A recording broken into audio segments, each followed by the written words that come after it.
And welcome back, everyone. Welcome back to another broadcast here on the CranKy Ducklings. I'm of course TheStC with you. I'm joined by these amazing players, by the Queen Chats, and by my plushies as well. Welcome one and all to the final Road to EWC DreamHack Dallas catch-up stream for the group stage here. Again, just to reiterate, in the past we were live with this event. We were casting the event live, but a bunch of matches at DreamHack Dallas were never casted. They were never casted. They were never brought to our attention, to the public, I should say. So we're here to catch up on those matches. We're here to catch up. We're here to jump on in.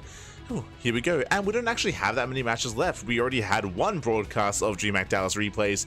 Now we have our final broadcast here. The last one, we have two best of fives, and because it is a bit of a shorter broadcast, because we only have two matches, we actually do have a show match thereafter. We have a best of 7 show match in StarCraft Evolution. So 2 best of 5s and 1 best of 7. Here we go. First things first though, we're going to be jumping in, and this is again in the DreamHack Dallas group stage. This was a qualifying match to make it into the playoffs. We have a ZVZ between Solar and Cyril. Let's go, Bobby, let's go. Aye. We are going to be jumping in. Oh, just catching with chat. Oh, we have any of those, Bobby? Oh my god, Serious Black. Oh, you came first. Oh my god, Bobby. Aye. Came first, Bobby. Crazy. But here we go. We're jumping into our best of 5. Game 1 is going to be on Tokamak. Let's go. Oh. Un momento.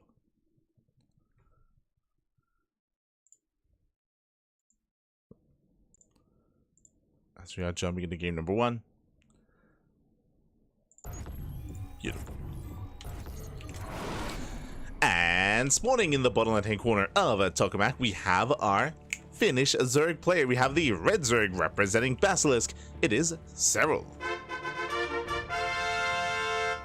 And spawning in the top right hand corner, we have as opponent, we have the blue Zerg player from the land of South Korea representing Team Falcons. It is Solar.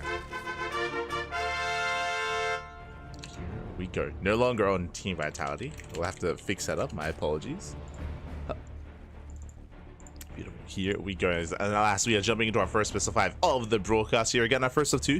And I was very excited to cover this match just because, of course, Solar, renowned for his ZVZ, known for being the Cyril Slayer. Likewise, Cyril, at some point, ZVZ is where he is maybe at his weakest. But a big reason for that is just because of how aggressive you can be in this matchup and how difficult it can be to read your opponent, whether or not they're droning, they're not, they're committing, they're not either. It can be a very tricky matchup here. It can be very dynamic, and we'll see what Solar brings to the table. Now, what I will say is that over the past couple of years even, Cyril, at one point he was more of a reactionary player in this matchup and he did struggle as a result, but in recent times has actually been more aggressive himself as well. So Cyril has kind of broadened his, I should say he's spread his wings, he's broadened his play style to the point where he is willing to go all in this matchup as well. Willing to go all in, willing to cut some corners, willing to catch his opponent off guard. Let's go. But now we have our initial openers here. Hatch, gas, pull. I say that did have an extractor trick just for the earlier hatch timing, but outside of that, nothing too crazy here out of our players. We do have some very similar builds.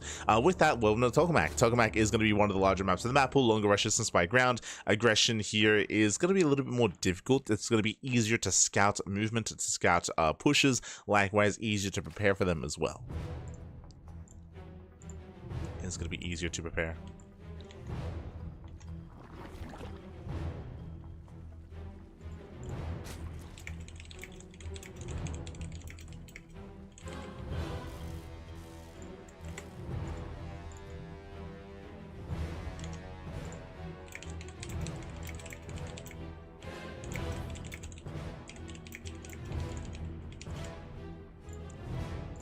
Here we go. From here, again, we're just going to be droning, we're just going to get into our link speed as well. When it comes to the big deviations, the big timings, we're looking for the timings of the third bases, looking for any earlier bailiness, any earlier gas income. So far, we have only 2 in each gas geyser, and looking to see if anyone does play 2 base. If they do, wall up on 2 bases. That is unlikely here on Tokamak, and there we go. Third base is being taken here for Solar, third base on the way for Cyril as well. So far, so good. Third bases all around. So our players are expanding, players are setting up. Bailiness is also going to be on the way.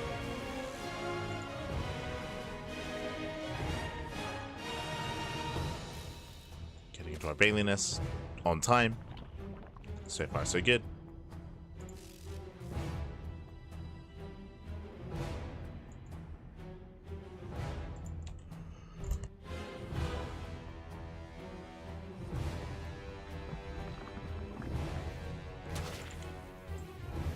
So players are building up. Speaking of that, there it is. We're waiting for any kind of big deviation.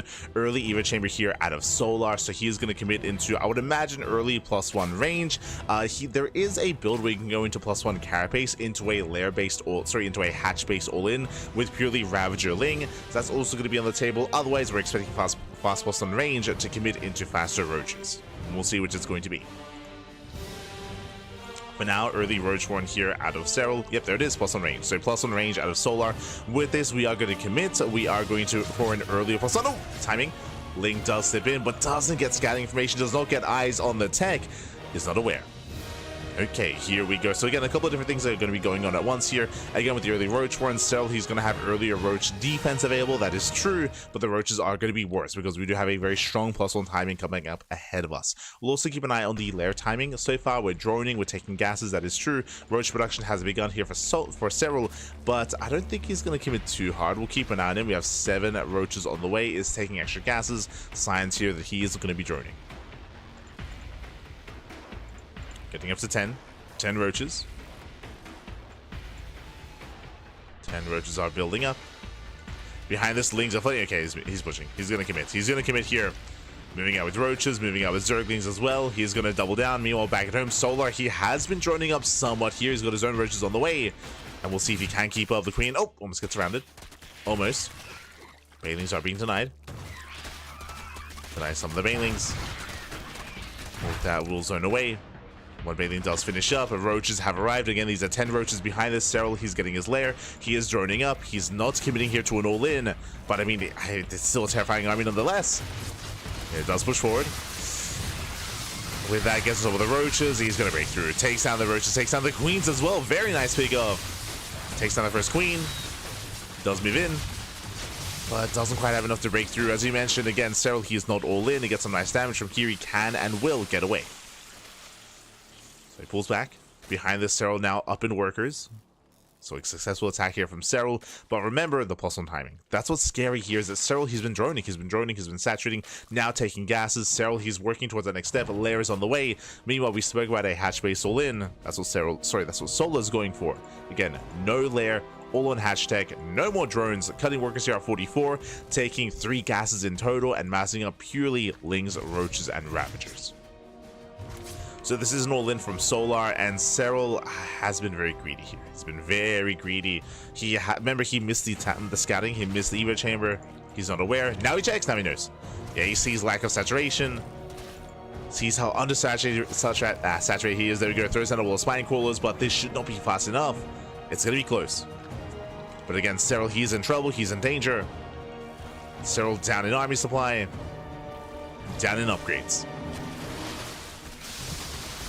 Yeah, Solar does commit, diving on the Roaches. And Roaches are going down. Bounces here as well. Oof. Onto the Spine Crawlers.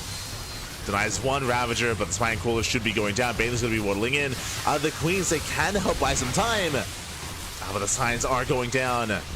Gets one, gets the other. Yeah, takes down both Spine Crawlers. And with Ling reinforcements, it should be enough. Yeah, it should be enough. Solar, he breaks them through, denies the while as well, does avoid. GG gets called, and Solar takes game number 1. Whew. GG. Solar does take the first game. Again, Solar, he was able to catch Cyril off guard. Cyril, he did miss his scouting, right? He did end up missing the Eva Chamber. He missed how dedicated he was. Eventually, Cyril confirmed, right? Eventually, Cyril, he recognized what was going on. He recognized what was happening. That was after the fact. If you remember, he scouted the third base. He saw just how few drones there were. It was even less saturation, actually, because if you remember, Solar, he transferred workers over to that third base to make it look like he had more workers than he really did. And with that, GG. GG will play that Solar does take a lead. And now we're getting into game number 2. Whew. Jumping into game 2. And again, it can be very difficult keeping up with these kind of timing attacks with these all-ins. Again, it was slowed up ahead of time by Solar. And Cyril just a little bit too greedy there. Or again, just lacking that crucial information. And now we're getting into game number 2. And spawning in the bottom right hand corner of Incorporeal, we have the Finnish Zerg player. We have the Red Zerg representing Basilisk down in the series. We'll see if he can bounce back and make a series out of this. It is Cyril. And spawning in the top left-hand corner, we have the blue Zerg player, we have the South Korean Zerg representing Team Falcons, leading the series 1-0. It is Solar. Here we go. Strong start for Solar, but remember, it is a best of 5. And we'll see if we can keep up that momentum.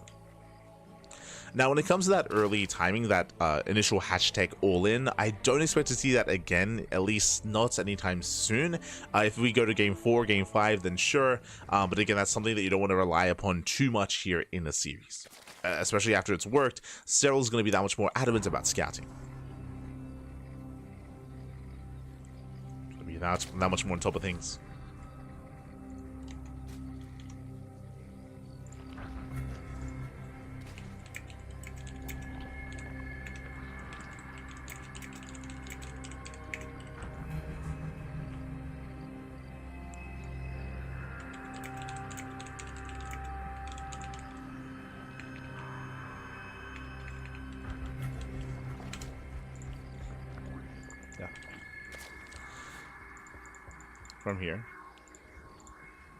From here we are going to be settling in. Again, so far, hatch gas pool, standard openers all around. So we are settling in. From here, once again, we're going to be looking for those early Evo Chamber timings, early Roach Warren as well. Welcome to Incorporeal. Incorporeal is another one of these larger maps in the map pool. I will say, just like last game, that now there's a higher chance to scout an all-in, to scout a move out, and technically, Cyril did scout it, but again, just a little bit too late, right? It comes down to getting an eye on saturation at the natural, in the main, at the third base, tech as well. It's more than just seeing the move out.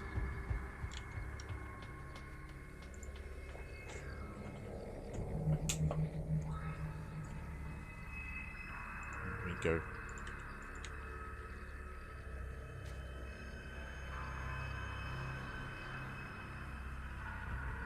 As the initial links to fan out across the map. So far, this early on is too early to really dedicate to anything here. I mean, we're going to be checking just in case there is any kind of early aggression. Third base is now being taken in from Solar. Same can be said for Cyril. Everything looking normal. Everything normal so far.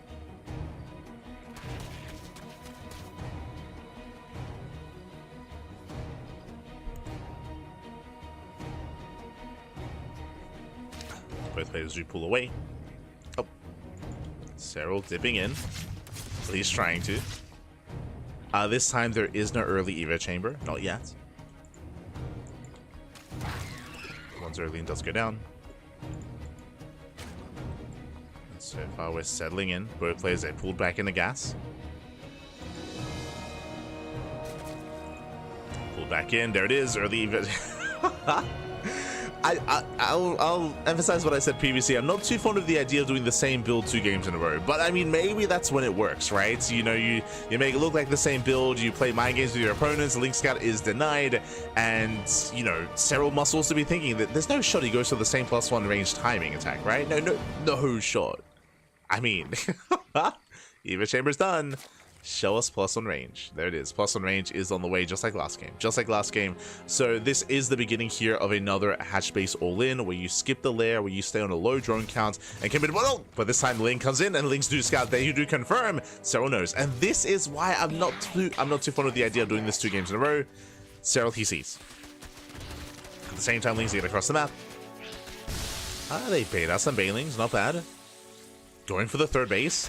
Okay, now a couple of things here. Solar knows he got scouted. True. Solar, he knows that Cyril knows. God. All the S names. So from here would be the ideal time to drone and to saturate and to work towards a longer game state, right? Again, that early +1 range timing, I feel like it's gonna fall by the wayside, or at least it should. Cyril taking gases. He does sustain some losses. Solar is ahead in workers. He's up in drones. Joining up to 45. You see Cyril getting ready for a counterattack. There we go. Lair is on the way. Roach production has begun here for Solar. And he might just commit. Cyril, he has no Baliness of his own. So no Roach Warren of his own, I should say. Bailey's rolling in. We'll hit the mineral line. Oh, they do connect. So 2 drones go down. Not bad. I believe 2, 3. 3 worker kills, and we're going for the all-in. we're just sending it across the map. My apologies. Roach 1 is now done for Serral. Is building up roaches. He's getting ready back at home. Thankfully, he doesn't overdrone. I say that he's running up to 52. He's running up a little bit harder. Solar, he is going for the all-in, by the way. He got scattered. He doesn't care. Okay, fair enough. Fair enough. Now, Serral, he does drone up somewhat to 53. He drones up a little bit extra here, but he's making roaches. Like, he's massing up an army. Yep. Ooh, Spine Cooler's almost thrown down. Does he more roaches? Does he roaches? Does confirm the lack of lair he sees. Yeah, he sees no gas, no lair. He's aware of the all-in. Getting ready back at home. That was a big scout here for Serral. Oh, he's supply blocked. Uh-oh. Yeah, brutal supply block here for Serral. Spine Cooler's on the way. Here comes the all-in. And this time, Serral, he's better prepared. Is it enough, though? Doesn't matter. He does have a little bit better forewarning. But Solar, he might still commit. I mean, he still might break through. Baneless was on away. Solar, he does get on top of the roaches. And so far, oh no! Brutal connections. Yeah, links are going down. And can he get on top of the roaches in time? It's going to be close. Serral has more reinforcements. Banelings, they do not make it into the mineral line. One Baneling does, one Baneling not enough. And Solar, he does grab on some of these roaches. But he's running out of steam. Yeah, he's running out of steam. Spine Cooler's repositioning. More roaches are popping out. Serral, if he needs to, he can afford to pull the boys. He can pull them if need be. And Serral defends. Serral, he defends, he holds on, he shuts down the army. As we mentioned, this time Serral had extra seconds to prepare. He had more time to respond. And every second counts. This time the Spine Coolers did finish. And he only lost the one drone. And Solar's in a rough place. Yeah, he's in a rough position here. Now he's re-droning. Now he's saturating again. These drones are late for Solar. Likewise, Lair, very late as well. So late Lair, late drones, late tech.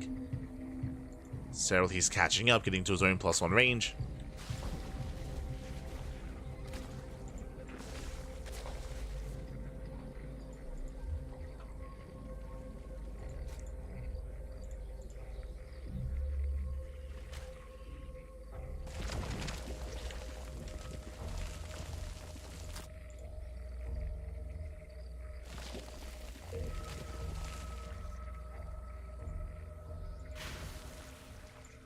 And with that, the pressure is going to be on Solar. Now, there's a couple different ways to recover here in this game state. First things first would be to turn this into just a secondary all-in. To drone up somewhat, we do have a changeling in position here just to confirm saturation as well. But the next move would be to just max out here and now, just commit across the map. The other way, of course, is to hide some tech, is to go into a Spire, which is why we can see the Overseer moving in. Like, it's so imperative. He sees no gas. Already sees no gas here in the main. No shot there's going to be a Spire. So Serral, he sees enough to confirm, doesn't have to worry about mutas. Back at home, now he's taking up, does now see another gas geyser on the way, but he didn't rush into gases, is getting to his own 1-1 upgrades, is getting to his own +1 range, and into drop lords as well. And once again, another scout here from Serral. The only thing that can threaten him is going to be muta tech. It's the only thing. Goes for another pass around. Once again, confirms nothing in any of the bases, so nice scout here from Serral. He sees nothing, and he expands. From here, he does expand.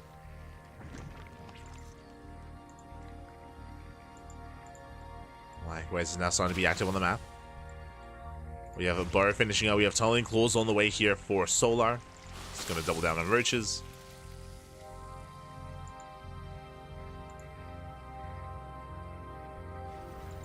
Likewise, we have Overseer splitting off with the main army as well. Once again, going for another scout.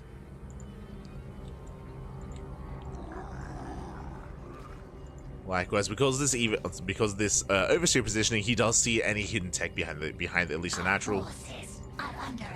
Checks the third. And once again, Serral, he's looking for a Hydrogen or looking for a Spire. Just checking for tech. Yep, once again, checks behind the mineral line. He's very vigilant here with the scouting. Spore has been placed. That will help defend against something like Drop Lord play. Speaking of, Drop Lord into the main. Soul is in position. Soul is ready.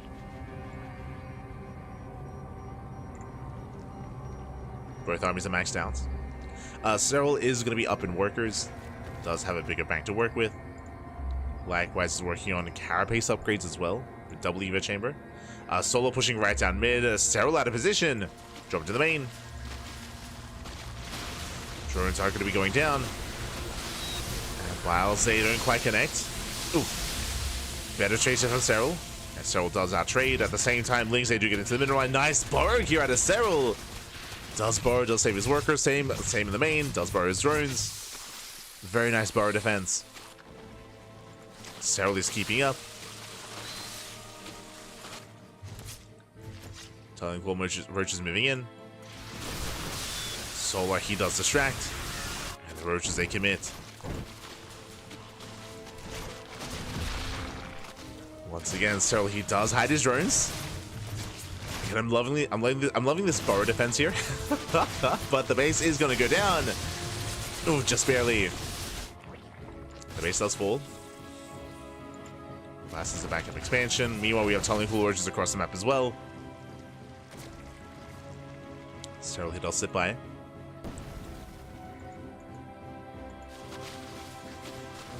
This time, Cyril's in position.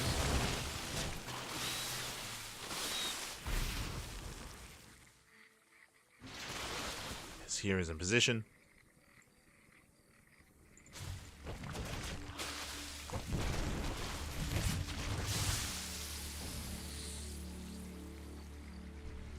You know, Spire is going to be on the way. It's a very delayed Spire here from Solar, and immediately scouted. Like, so he's still scouting. He's still so diligent. Is where the Spire. So far, they're just keeping up with the Roaches, and Hydra production has begun. He already had the Hydrogen.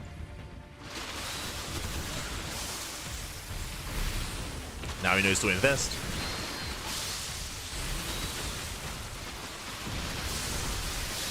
He does know.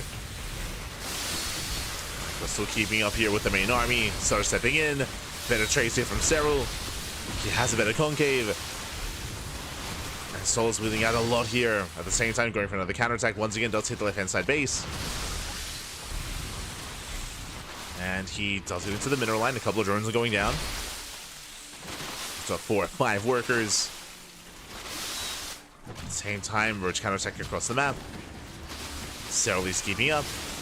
Bleeding out a couple of Hydras. Some expensive losses here out of Cyril. You can see the intentional target firing out of Solar. Ooh, does chase him down. But again, the Hydras are out just in time for the Mutas. And the Muta switch doesn't do anything. Not yet. Get some Overlords. Does threaten Overlords. Not much more than that. Muta goes down.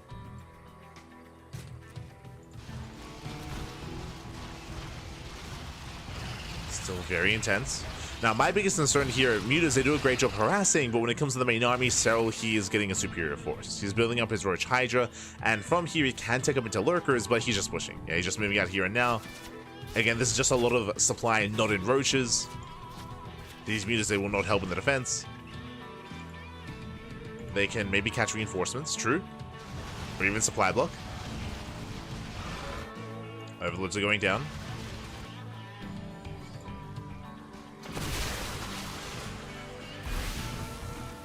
Main armies are deflected. Roaches are coming from behind.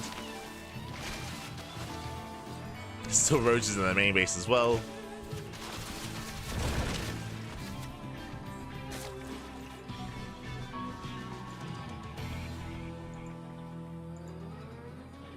So Cyril's keeping up.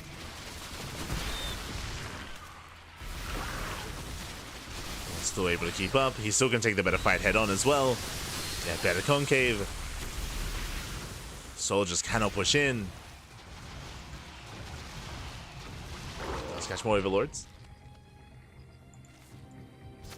You know, Roach is still in the main, still being an annoyance. Both players on a very low drone count. Both players are super maxed.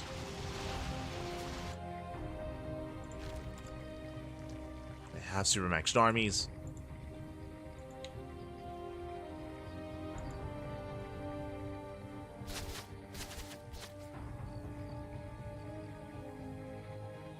So getting caught out for a moment. Oh. Again, it's almost purely a Ravager army. Jesus. It's quite expensive. That's what I will say.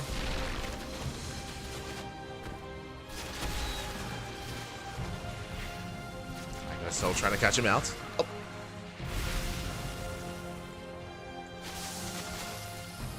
Pushing out towards the left. Yeah, once again, these Ravagers he gets two. Expensive losses. Solar steps in, he's catching out the Ravagers. Yeah, this army's just so fragile here for Solar. He can zone with piles, but that's all he can do.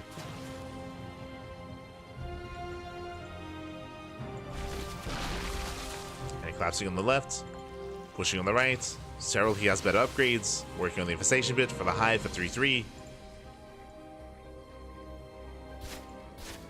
Switch to Lurker Tech. Just committing. Oh, catching out the army. Very nice movements. Yeah, Solar getting caught out. More Roach is going to be falling.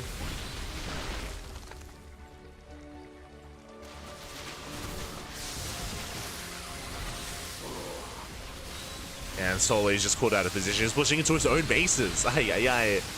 Pushing up the ramp. Wiles that don't quite connect. So GG gets caught. Just caught out of position. And Cyril, he will take game number 2, tying up the series 1-1. Whew. GG.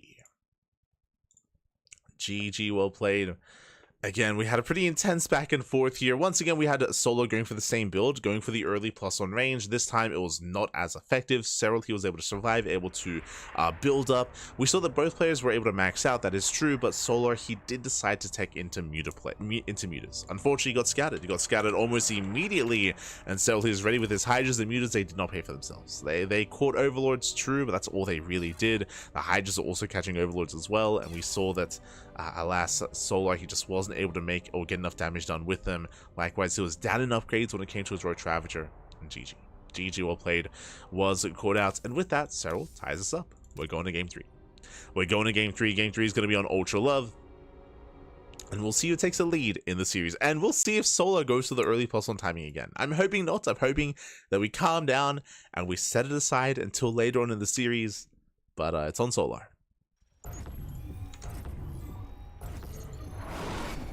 It's going to be on Solar here, as spawning in the bottom left-hand corner. Oh.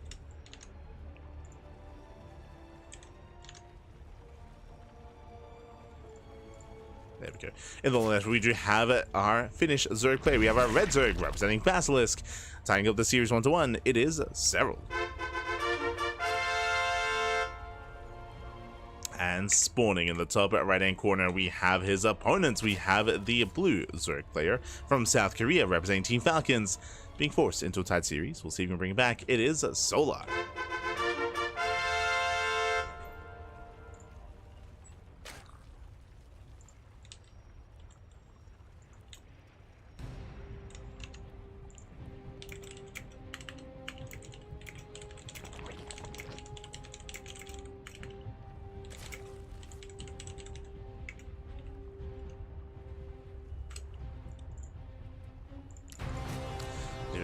Here we go. We are going to be settling in. So far, we do have our initial openers. Hello. Okay. Hello, Solar, as we are going for an earlier gas timing. Interesting. So, technically, it is a hatch gas pool, but it is going to be an earlier gas timing here from Solar, only slightly. May not be the biggest of deals. May not be the biggest of deals here from our Zerg player. We'll keep an eye on him. Outside of that, we're just going to be settling in. From here, welcome to Ultra Love. Ultra Love is a smaller map of the map pool. Aggression can be more favored here on Ultra Love as well as a result. But once again, I'm hoping that Solar doesn't go for the same build 3 games in a row. I'm hoping that we've got it out of our system. As you mentioned, like one of the big reasons why I wasn't too fond of seeing it in the second game was, as a reminder, how vigilant Serral was when it came to scouting. He was a lot more active with his Link scouts, and he was able to confirm. Remember, he saw the Evo chamber. He also saw the lack of lair. He saw the lack of lair as well afterwards. We spoke about how because Solar got scouted with the Evo chamber, there was a high chance that he was not going to go for the all-in, and then Serral checked, saw no lair, threw down spine coolers, right? Threw down spine coolers, masked up roaches as well in the defense. Serral scattered well, he reacted well. You can't catch him out twice with the same build, not in the same series.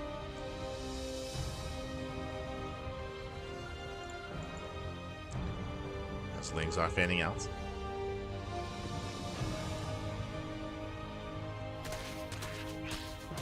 Serral does get eyes on the third.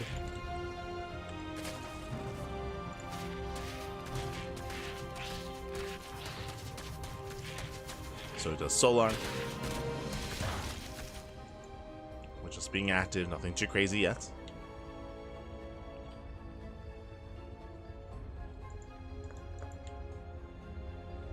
Both players poking in. We should soon be seeing our Baneliness. Oh, Serral, he does invest into an extra wave of Zerglings. So does Solar. Let's go. No Baneliness at all. Rushing into roaches. Solar is rushing into roaches. Likewise, Serral also skipping his Baneling Nest. I should say also delaying his Baneling Nest. Massing up Lings. The Ling Flood is upon us. What's crazy to me is that both players are kind of keeping up with each other. Yeah, again, part of it might just be because of the map. But both players are just massing up Zerglings.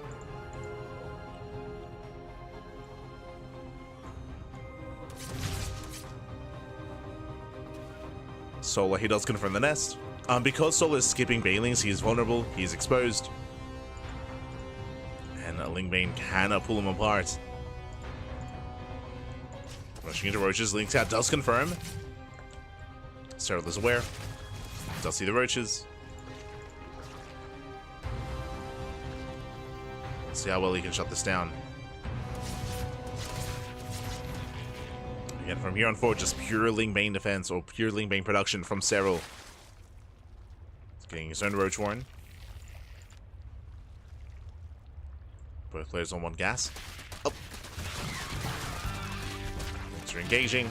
Banelings is now done.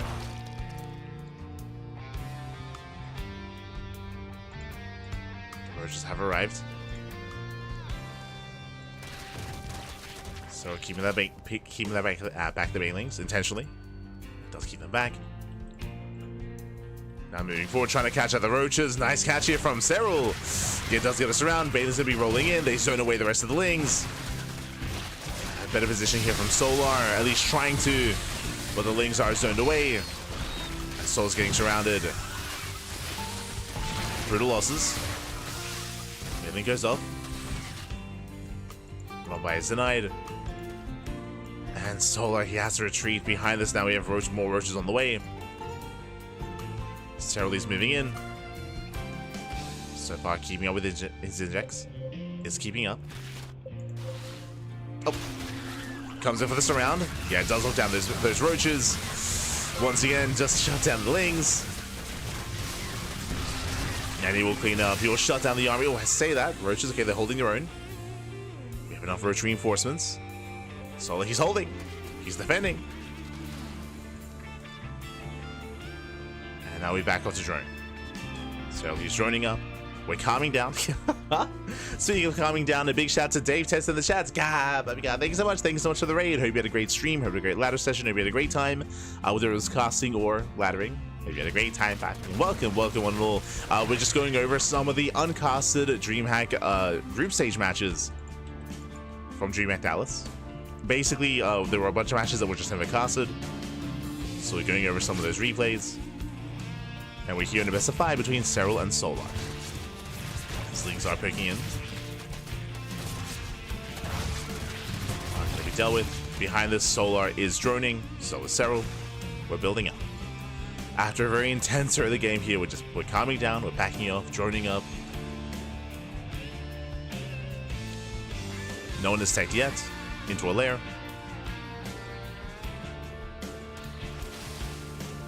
So checking saturation. Running into more roaches.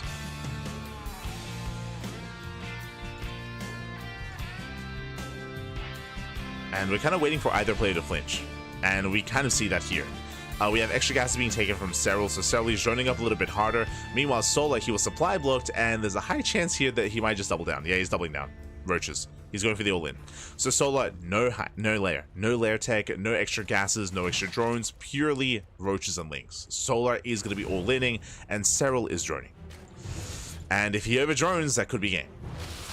Link Scout does confirm only 5 workers here at the third base. Serral, that should be a tell. That should be a tell. He hasn't rechecked the gases, which is concerning. Again, Solar, he's only on 2 gases. Serral's on 4. Overlords are going down. Again, the reason why we're on a low gas count is because we're just going all in. We're just banking Links back at home. Link Scout is denied. Oh, they do spot each other.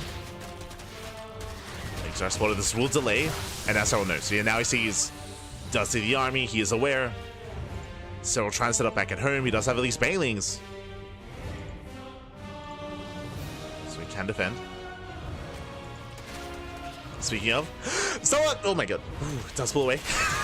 Does pull away in time. Calm down, Solar. Calm down. As does commit. And once again, Solar is completely all in. Bailings are not connecting. Links are collapsed on the queens. Not bad. The queens are going down.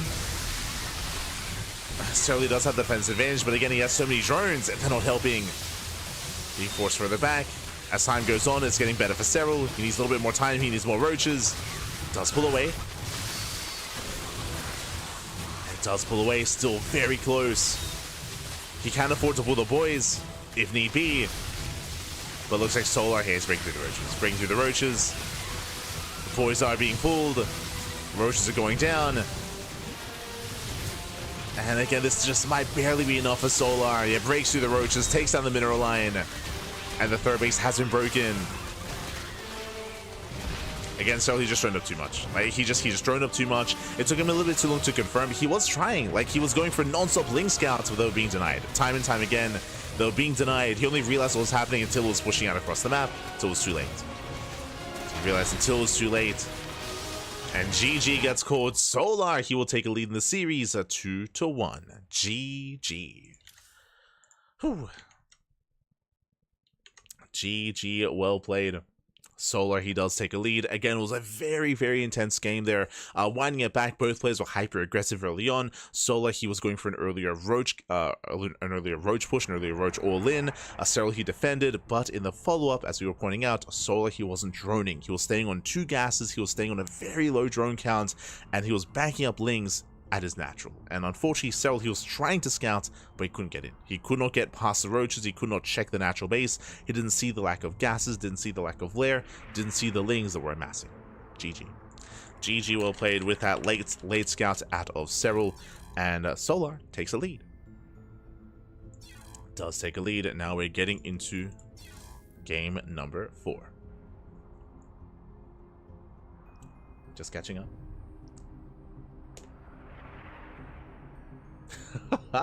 Is this replay live? Yes. In the title. Whenever we do a replay cast, it's typically in the title of the Twitch chat. Sorry, the Twitch title or YouTube title as well. It's typically there. But here we go. We're now getting into our next game, getting into game 4, and we'll see if Solar can claim the series or if Serral can force the ace match. Let's go. Let us go. Can you say the names in Spanish? Es Solar. Serral. Oh no. There we go. We're jumping in game number 4 here and spawning in the top right corner of ley lines. We have the Finnish Zerg player. We have the red Zerg representing Basilisk down in the series. We'll see him bounce back. It is Serral. And spawning in the bottom left-hand corner, we have the South Korean Zerg player. We have the blue Zerg representing Team Falcons. It is Solar. Here we go. And again, cheeky moves here out of Solar.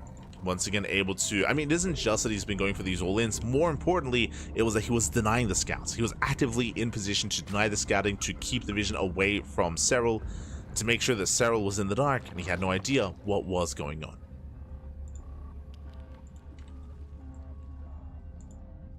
On top of that, on Ultra Love, you can punish even harder just because of how small the map is. But now we're getting into game number 4. So far, standard openers. Hatch gas pool. It's been twice now that Soul's caught Serral with his pants down. So gotta tighten up that belt. Gotta hey. See if we can keep up.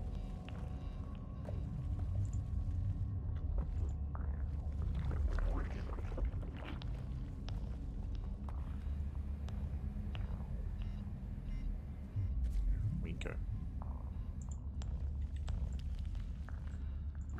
And again, both times it has just been earlier aggression from the side of Solar.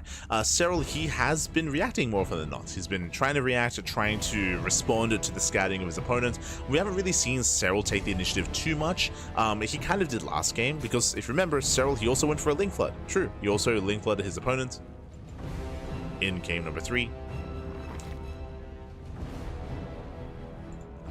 Outside of that, we haven't seen too much aggression out of Serral.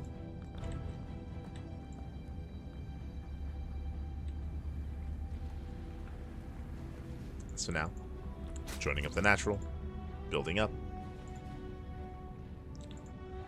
Early on, we're keeping an eye open here for an early Evo chamber, for a third base, for a lack of Baneling Nest. We'll see.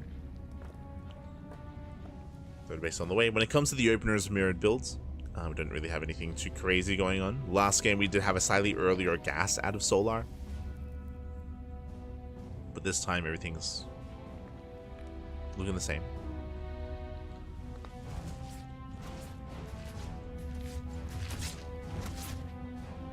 Third bases are being taken.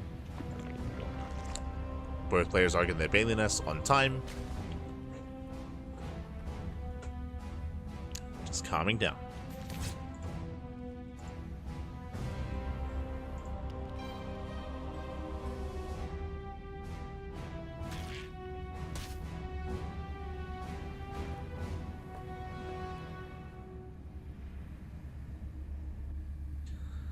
Players are building up.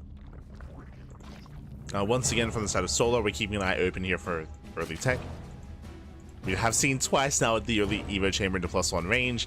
I hope not to see that again, though. Again, we've seen it twice already with mixed success. Speaking of, Serral does go for the dive, does check, and oh, he barely does not get behind the mineral line. Doesn't see the early Roach Warren. Not Evo chamber, but early Roaches here by Solar. This is the same build that we saw last game. I should say the same build. Similar build, and oh, never mind. does scout, does reconfirm.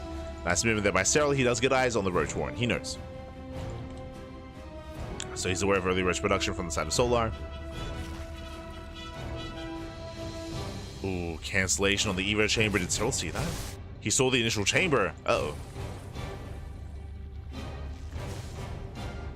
So we're getting to his own Roaches. The fact that Solar cancelled here, there's a high chance he's just going to go for the all-in. He's not thinking about upgrades. A lair is on the way from Serral. Ooh, he's taking up. Uh-oh. He's taking. A major connection. Queen does go down there. Nice pick off. Takes down the Queen. And we're just going for the all-in. Roaches are amassing. Solar's getting workers at 36, so it's going to be all or nothing here. Basically a 2-base all-in. Fake third. Just for Larva. And so he cancels. He knows. Whew, okay, he does cancel. He is aware. Cancels the lair. Throws down his own spine crawlers. Our forces are under attack. So he did not see the cancellation, but he does see the army. Does see the army pushing. So he's getting ready back at home. Banelings are morphing in. Serral, he is up 11 drones. And we'll see if he can barely get away with it. Laser lapsing in. Roach pushing forward. Better trades there from Cyril. 2 for 3. Ducklings, they're busting into the mineral line. Roach as they break on through, they get themselves the spine cooler. It's still close. Queen does come down from the main. Boys being pulled away. He does pull the boys. Again, he can afford to lose some drones. Remember, he had 11 excess workers. He can throw some away. So Queens, they come into buffer. Cyril does have the defense advantage. He's barely holding on. He's barely holding, barely surviving. Does force this back. He does preserve his mineral line. Hides back well. A defense. Yeah, at this point he has defended. The Queens, they move back to transfer to inject. Cyril's held. And Solar is in a rough position here. And again, Cyril, thankfully he scattered in time, right? He was able to recognize what was going on. He thankfully canceled the lair. If he finished the lair, that would have been brutal. That would have been that many less roaches. And now he starts the lair. Now he knows. Backup lair is on the way. Eva chamber for +1. And what's scary here is that Solar, the all-in has failed. Time to try again. Solar, he's not taking. He's not taking. Still no Eva chamber, no lair. Solar, he droned up a little bit, getting up to 38 workers. But he's just going for a second wave. A second wave, a second all-in. Now, the hope here for Solar, and this can still work, is if Cyril overdrones. If he overdrones, if he doesn't just get a lair, if he starts up +1 range, if he takes extra gases, if he doesn't get a spine cooler, then the second all-in can work. But alas, he's getting ready. Spine coolers are on the way. He does see the move out with the Overlord. And thankfully, Cyril didn't overdrone. He droned up to 49. Throwing down more spine coolers. Not going to be an easy defense. Cyril has limited gas. Ducklings, they bust into the main. Solar, he does commit. Bailey's, they crash into the spine cooler. Spine cooler does go down. Likewise, making his way to the mineral line. Not bad. Does connect. Drones are falling. But the roach kind of slowly building up here for Cyril. He's massing on more roaches. Ooh, Bio connects. Cyril holds. So he holds. He does lose a lot of drones, true. He no longer has a massive worker lead. The drone count is a little closer this time. But what does he have? +1 range. He has +1 range on the way. The lair is now done, so he can start roach speed. So he has better tech. And he still has a slightly higher drone count as well. Now to blow off this defense, so he did cancel earlier. Like +1 range was cancelled to blow off the defense. So it's still a ways away from finishing, but it's on the way. It's on the way. And Solar's still not droning. now, if I first don't succeed, try and just keep on trying, baby. Time for wave 3. The third all-in. Let's go, baby. Let's go. And again, the hope each time is that Cyril drones, but he's not. This time at least. This time, Cyril, he's not droning. He's on 44. So he made a couple of workers, but not too many. And again, this is designed to punish a player from overdroning after the defense.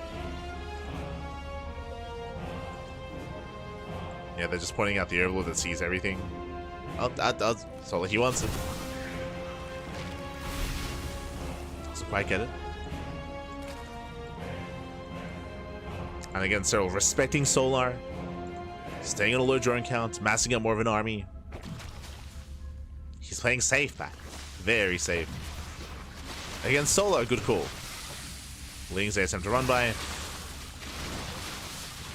Oof. Ravagers are exposed. Gets a Ravager. Lings, they do the decent surround though. Not bad. Yeah, decent surround, but we have more reinforcements on the way. Spine Cooler does help out. Finally does go down. But Cyril holds. Yeah, Cyril, he holds. He shuts us down. GG gets called, and we are going to the ace match. Whew. GG.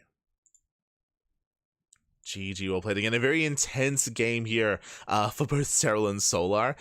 Solar, unfortunately, this time he wasn't quite able to go unscouted. This time, Cyril, he was able to recognize what was going on. It was close, though, if you remember. Cyril, he had a lair on the way, he had Eva Chamber on the way, he had an upgrade on the way, but he cancelled everything in preparation of the first all-in, and he held beautifully. Did hold very, very nicely there. And again, he never overdroned from there on forward. There were opportunities, there were chances where maybe Solar could catch Cyril with his pants down if Cyril overdroned, but he was staying on a very low drone count. He was being very conservative with his response, and GG. GG, well played with that. We're going all the way to the ace match, going to game 5. Going to game 5, and we're going to be loading into, oh my god, I mean, the best thing here about these best of 5s is we get to see some of these more vetoed maps. We're going to be loading into Torches, the second most vetoed map in the map pool. The first one being Lost Fantasy, of course. Second one is Torches. Let's go. As spawning in the bottom right hand corner of Torches, we have the Finnish Zerg player, the Red Zerg, representing Basilisk, tying up the series 2-2, forcing the ace match. It is Cyril. And spawning in the top right-hand corner, we have the South Korean Zerg player, the Blue Zerg, representing Team Falcons. It is Solar.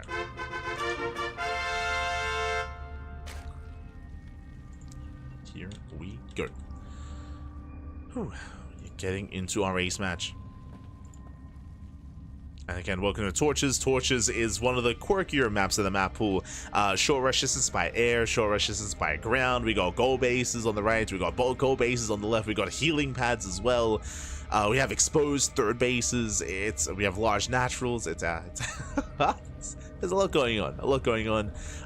Again, it is a rare sight, but we do often see this map specifically in best of 5s. In best of 5s, that's where we get to experience this map a little bit more often, and we'll see how our players do approach this. Again, there are definitely cheeky builds that we've seen in GSL, even at DreamHack as well, where you can mine through these patches and open up the center and rush into the goal base, or even go for a hidden all-in and go for a flood. There are cheeky ways to approach this map. But so far, standard openers. And again, Solar has been the aggressor here. I will say that it can be a little bit more difficult to scout at times. I say that the Overlord does have a more direct access to your main base. There are no Reaper Cliffs to get into the main, but that's not applicable here in ZVZ. So we'll see how our players do approach this. Once again, it's going to be unsterile to scout Solar, 100%. It's going to be unsterile to figure out what the hell Solar is up to.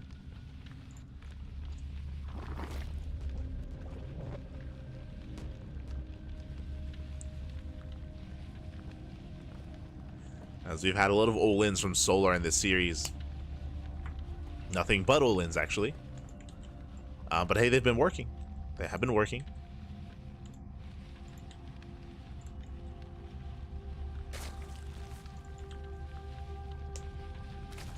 Now, because the rush distance by air is so short, something like Muta play is a little more viable here. True. Rushing into Mutas. We've already seen Mutas once in this series, but that was earlier on Incorporeal, and it was a lot later in the game as well. It was in the mid-game. Ooh, Solar expanding towards Cyril. Cyril expanding away from Solar. Okay, already you can see just the contrast between the two players.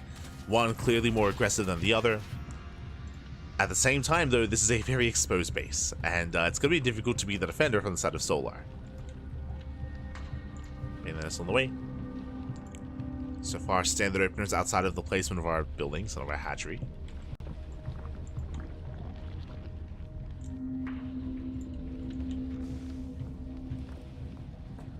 Once again, it's on Cyril to figure out whether or not there's a hidden Evo Chamber or hidden Roach Warren. Speaking of, yep, there it is. Evo Chamber's on the way. This should be for +1 range. This should be for a Ling Roach all-in on Hatch Tech. This is the third time we're seeing this build this series. Again, I'm still not fond of the idea of Solo doing it in game 2. Not fond of it. Oh, the healing pad. Let's go. Cyril setting up his Roach Warren. Evo Chamber is about to finish. Ling Scout, oh, is denied. There's that range upgrade that we did mention. And again, this is going to be an all-in from Solar. Cyril, he attempts to scout. He does get in. He gets in. He gets behind the mineral and he sees everything. That should not have happened. Again, all these Lings, their goal was to deny the scouts, and Solar, he fails to do so this time. And that's Cyril knows. Now, the question becomes, because Solar's been scouted, does he commit to the all-in, or does he drone and tech up from here instead? But now, Cyril, he's still safe to drone. He does have his Roach Warren, so he can get safety Roaches. Now, the next step, the next phase here for Cyril is to scout whether or not there's a lair. If this is an all-in, there's no lair. As we can see, lair has begun. Solar is not committing, he's droning, he's transitioning. And again, it's on Cyril to confirm. So he needs to figure out if it's safe to drone or not. The other downside of this expansion is harder to nice scouting. It's harder to like keep your mineral line hidden. Gas is on the way. A couple of drones are being revealed. Cyril, he's massing up roaches himself. Again, Cyril, he does not get into the main. He's massing up roaches. And as Solar gets into the main base, do you see what I see? No lair. Cyril, he's going for his own timing. Okay, let's go. For the first time this series, Cyril's being the one being aggressive. He's pushing across the map. Solar, he was the one doing all these twists and turns. Meanwhile, Cyril, he just sends it. He moves out. Spine crawlers on the way. Roaches are amassing. And Cyril, he doesn't like what he sees. He backs off. He backs off. Solar cancels everything. And now Cyril tanks. Okay, so Cyril was a fake out. It was a fake out. He pulls away. He pulls back home.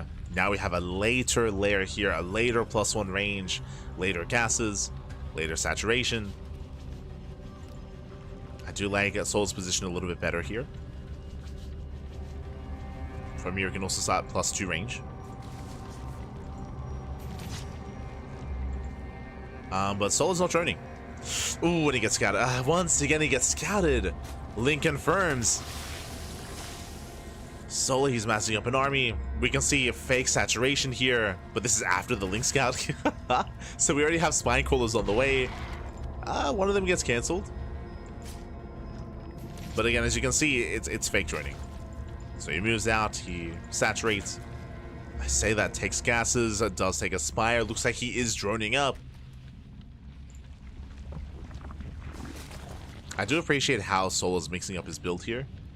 I do feel like part of why he's droning here is just because he got scouted, right? He got scouted. He's now moving out. Solar's droning, going into meter play. The Spire got scattered. Spire just got scattered by the Changeling, by the Overseer. Cyril knows. And Solar's in trouble here. So because Cyril just scattered the Spire, and because Solar is droning quite hard, Cyril's on a low drone count, Cyril's building up more roaches, and Cyril should be pushing to try to break Solar before mute attack. And Cyril knows this because he saw the Spire, so he knows that Soul is vulnerable. So just waiting for +1. +1 about to finish. More roaches are amassing. Changeling does scout. Muted production has begun, and Cyril's pushing. Yeah, he's moving out. He's got his upgrade. He has a massive army lead, and Solar is in danger here. Again, Solar, he was being cheeky by droning, being cheeky by teching, but he got scouted. He got scouted, and here comes Cyril. He's just gonna overwhelm. Like this, there's just nothing to stop him. It's time to aim if BC does move in. Mutants have arrived, but they're not gonna help. And again, Cyril, he'll just barrel on through. Solar being cheeky here, he does focus on those Ravagers, does focus on the Banelings. But Cyril, he breaks through. He breaks through that defensive line, busts into the natural, gets up the Queens.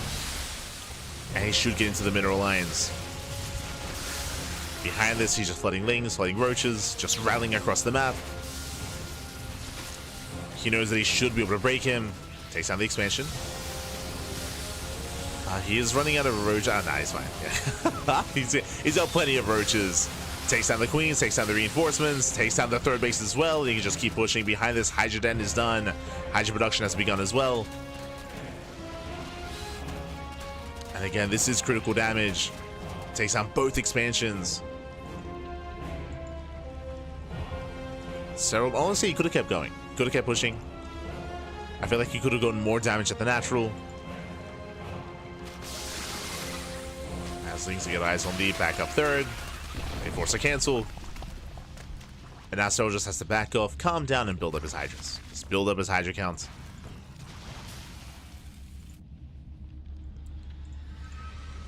And Solar, he didn't get away with it. Not this time.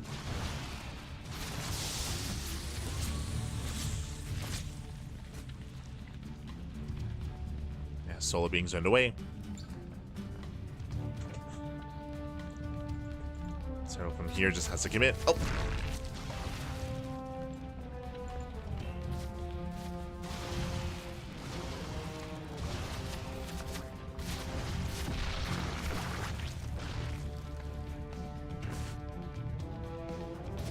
Yeah, from here it's go time. Like, there's no reason to hold back. No reason to stay home.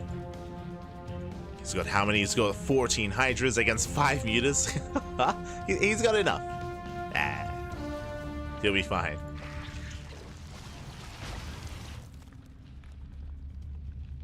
Does have enough.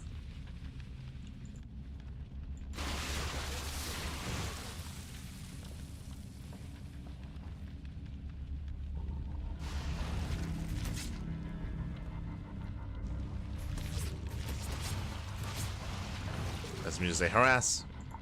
Cyril, he's maxed. Jesus. He's maxed out. He's moving in. Biles, they do connect. They connect with the army, but it doesn't matter. At this point, it does not matter. Ling started stepping forward as well. Oof. Biles are connecting, but GG gets called. Cyril, he will overwhelm, and Cyril, he will take the series 3-2. Advancing on into the playoffs. GG. GG, well played. A very intense back and forth. A lot of mind games, a lot of fake outs as well. We saw Solar being a little bit too cheeky here, though, in the final game. Winding it back, what happened? So, initially, Solar, he went for an early Eva chamber for early +1 range into an all-in, but he barely failed to deny the scout. So the Eva chamber got scouted. So from there, he decided to drone and get a lair, which also got scouted as well. So Cyril, he knew that he was safe to drone up. After that, we saw Solar, he tried to fake a third base, or I should say he tried to fake saturation by transferring over, and he tried to go for a follow-up all-in after getting the lair. Then he also got scouted as well. So he decided to actually drone up, take his gases, go for a Spire, and try to switch into Muta play, which also got scouted. there were like 4 or 5 different things that Solar was trying in that series or in that last game. And every single time, Cyril, he was all over everything. He saw every single moment where he decided to drone or tech up or try to deviate his tech, and Cyril, he just shut him down. And once we saw the droning, once we saw the Muta tech, then Cyril, he just went to Hydras and went for the kill. Went for the kill then and there. I should say he went for his Roach max out, or his Roach push, followed by Hydras afterwards, and he was just all over it. He was all over Solar in that last game. Again, I appreciate the cheeky maneuvers out of Solar, but unfortunately, unlike in games past, he was unable to hide his build, unable to hide the all-ins, unable to hide what he was going for. Unlike in other games. GG. GG, well played, but a very intense back and forth there between Cyril and Solar. Again, despite Cyril being all over Solar in that last game, Solar, he was still successful. Like, throughout the series. Throughout the series, he was still successful. I was still able to bring it to the ace match as well. GG. GG, well played with that. Cyril, he does make it through to the playoffs, and Solar, he will have to play out another series to make it to the playoffs here. Up next is going to be a best of 5 in the lower bracket between Trigger and Solar. Here we go. So this is going to be Solar's second chance here to make it through into the playoffs, as he does face off against Trigger in another best of 5.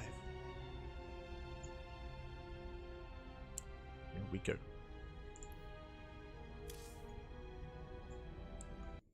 Here we go. Not even close. True, true. They just made it to the ace match, but just per chance. They just... It's crazy. How did that happen?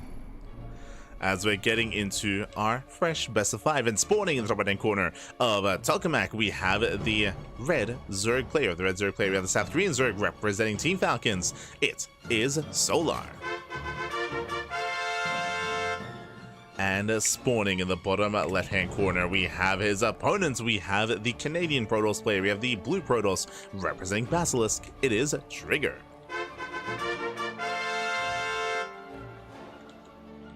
Go. As we get into our fresh best of 5. And against Solar, he just experienced an intense series against Terrell, which went all the way to set ace match. We'll see how he can compare though and how his ZVP is looking against Trigger. Trigger, of course, he spent the majority of the year and even last year as well in South Korea. He recently did go back to Canada, at least just before DreamHack Dallas. Fun fact, currently Trigger, he's back in Korea. He's back in Korea. He's there alongside Clem and alongside Rainer. I don't know if anyone else is in Korea. I know that at least it's Trigger, Clem, and Rainer. I know those three are currently in Korea, training, practicing, preparing for EWC. I know that Estrella might. I'm unsure about Estrella. I know that Estrella was there last year. He might be there this year as well. I know that Estrella has been boot camping with some of the Shopify boys. Or with the Shopify team, I should emphasize, with Scarlett, with Björn, with Lambo, and with Harsum. They were in Canada together at the Shopify HQ. But I don't know if Estrella also went to Korea. We'll try to confirm in the coming days. We'll try to confirm. Who else is in Korea?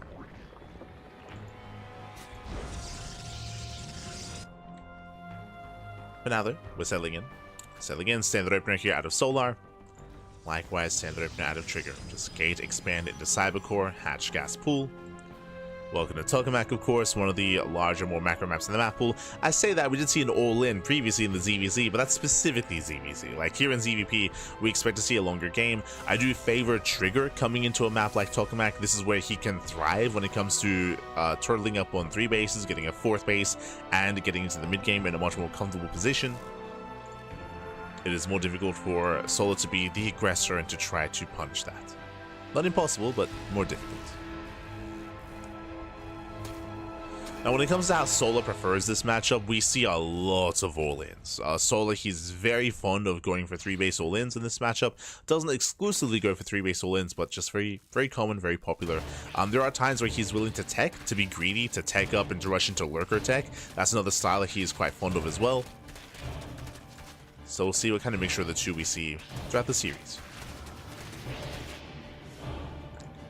Stargate open out of Trigger. Does open Stargates into Oracle.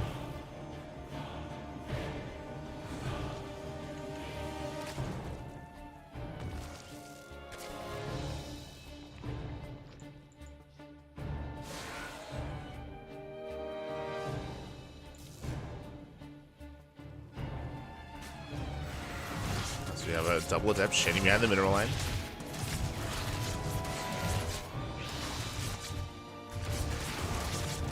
Shade behind. Oh, does get a couple drone kills. 4 drones going down already. Good damage. 1 adept even escapes. I say escapes. Link speed is done and should be chased down, but despite that 4 drone kills, that is more than what should have happened. So a better start here for Trigger. Adept is caught. Oh, never mind. Does shade away. The Oracle's in position. And Trigger, he will save the adept. Oh. There's the expansion. Does zone away.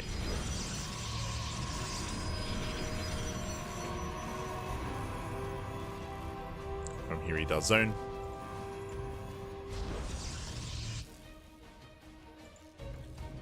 Does defend.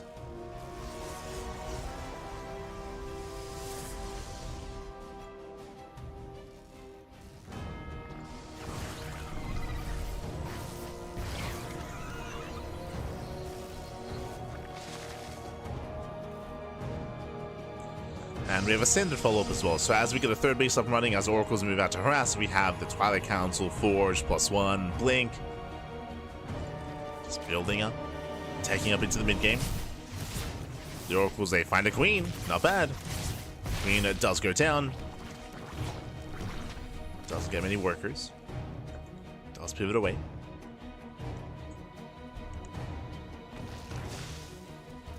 Here, pivots back. Do have our lair in production here from Solar, so he does go to lair first into Roach Warren. Interesting. Going for a delayed Eva chamber, which means there's a high chance that this might be +1 range and that we might be rushing into Hydras. Oh. As drones to get behind the mineral line. I say that technically this could be, oh, as the Oracle does survive, but this could be a rush into Hydra. Otherwise, we could be cheeky and we could throw down a Spire. That's also a tech option here for Solar. So we'll see if we go for the Spire or for said Hydra Den. I'm leaning more towards Hydras. Gases are being taken. It's going to be something very gas heavy.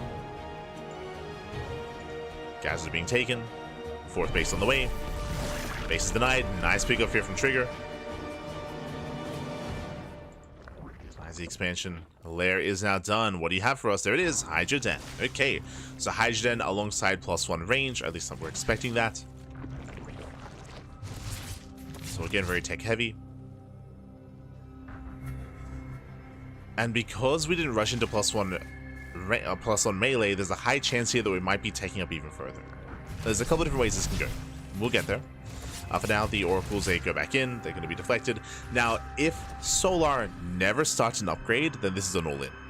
And he's got the gas for it. Yeah, he's got plenty of gases. He's specifically going for the Hydra upgrades, and he's not touching the Evo chamber.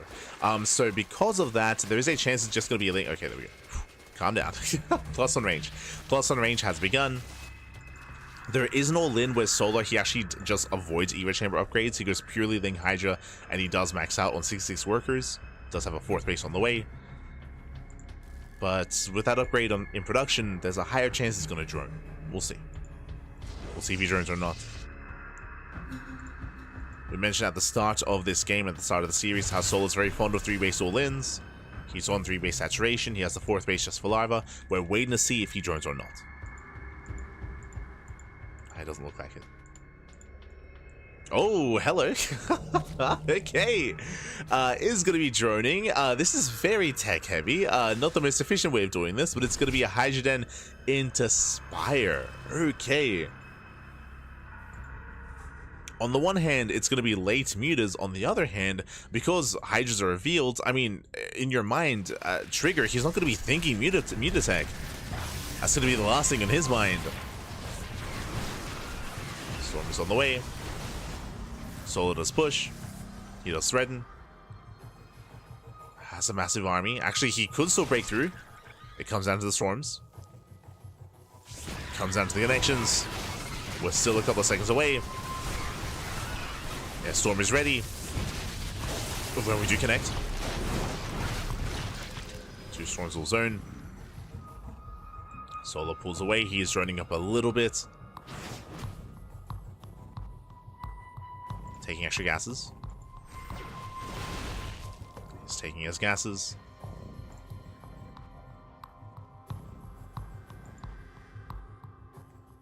And as he backs off, Trigger, he's taking up into Sky Toss.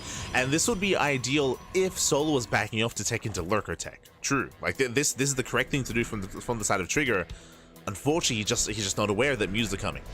Mutas are on the way. And Trigger, he has not scouted. He doesn't know. As, again, Trigger's doing everything that we should be doing here. Trigger, he's just trolling up on 4 bases. Taking to the skies. Zoning back the army.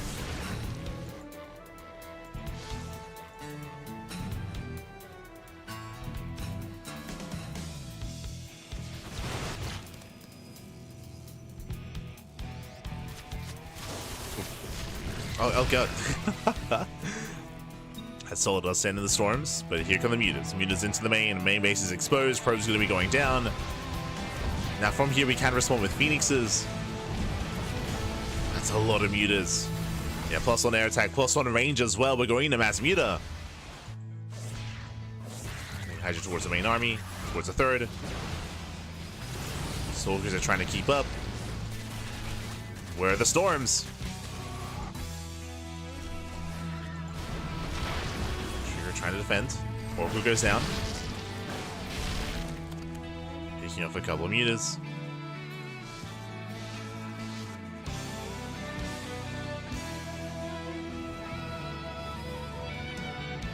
Templar have been amassing.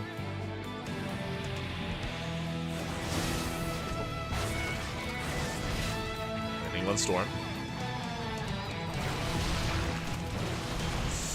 Yeah, Mutas, they still can trade against these Stalkers. Now, without Storm, the Stalkers are being overwhelmed. And this entire time, as Soul's been bleeding out Lings and Hydras, he's been replacing them with just more Muta. With more Mutalisks. Annual Pulse Crystals on the way. Again, thankfully, Trigger, he has a tech to switch into Phoenixes in such a way. Oh. Use a catch at 1-1, 2-eye Templar go down. Nice snipes. Picks up 2-eye Templar. But that's still a lot of Archons. That's still a terrifying death bull of an army. Oh god. Archon shot goes off. A lot of mutas go down. And Trigger's just pushing. Yeah, he's just committing. From here, Solar's best bet is the base trade. Yeah, just go for the base trade. Does hit the fourth, does hit the third as well. Both bases under fire, and Trigger commits. We're just committing to the base trade here. And again, this is the best chance for Solar in a head-on fight. Solar, I don't think he has enough. But in a base trade, he has plenty. As Phoenixes are getting called out, they're going down. Finally, Trigger gets across the number. This is just so late. And Storms, they catch some of the drones. Some of them do escape, though. They barely get away. As we're still just rallying more Lings, rallying more mutas. And this is just taking too long for Trigger. He's out to 2 bases. Stalker's getting caught out. Trigger, he does not escape. We have contamination as well. Let's go. That does contaminate. And Trigger, he does now hit to his second base. But there's still the natural, there's still the main, there's still the fifth. Meanwhile, Solar busting into the main. There's one Storm, not bad. Storm does connect, second Storm goes off. Ooh, a little bit premature. And Trigger's racing back. He's racing back home. And can he hold on? Does he have any Storms? He does. Okay. He can fight. He can take this fight. The mutas are getting low. Storms are going to be coming in. Against Solar, he cannot fight head on, but he's killing every single probe. 6-6 workers falling. There's no Stalker support. He's going to get surrounded. Yeah, he's going to get surrounded here. High Templar, they go down. Where are the Storms? They're gone. There's one High Templar left. Now none. Yeah, final High Templar goes down. GG gets called, and with that, Solar, he will take game number 1. Whew. GG. Solar, he does take a lead in the series. Again, a very intense back and forth. A very cheeky build here by Solar to open up Ling Hydra, and then to switch from Hydra into Muta play is something you don't see too often, just because they're both very gas intensive, and it's very inefficient because the Mutas hit so much later, but they're also more of a surprise because, you know, your opponent at least expects you to switch into mutas after opening up Hydra in such a way. As we mentioned, Trigger, he was getting ready for lurkers. He was getting ready, he was expecting lurker tech. He would have been in a beautiful position against lurkers, but against mutas, he was torn apart. He was torn apart. And we saw that, alas, we saw that Solar, he forced a base trade. Solar, he thrived in that base trade as well. He was in every single base already. And Trigger, he was forced back home. He just wasn't able to find as much success across the map. And he was torn apart. GG. GG, well played. With that, we're getting into game number 2. Going to be loading into ley lines. Let's go. Let us go.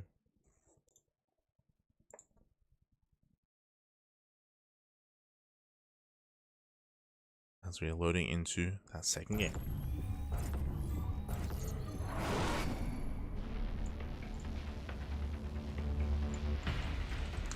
Spawning in the top right hand corner of ley lines, we have the red Zerg player. We have the South Korean Zerg, representing Team Falcons, leading the series 1-0.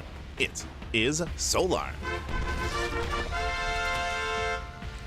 And spawning in the bottom left hand corner, we have his opponent. We have the Canadian Protoss player. We have the blue Protoss representing Basilisk. Down in the series, we'll see if you can bounce back and tie this series up and make a series out of this. It is a Trigger. We go.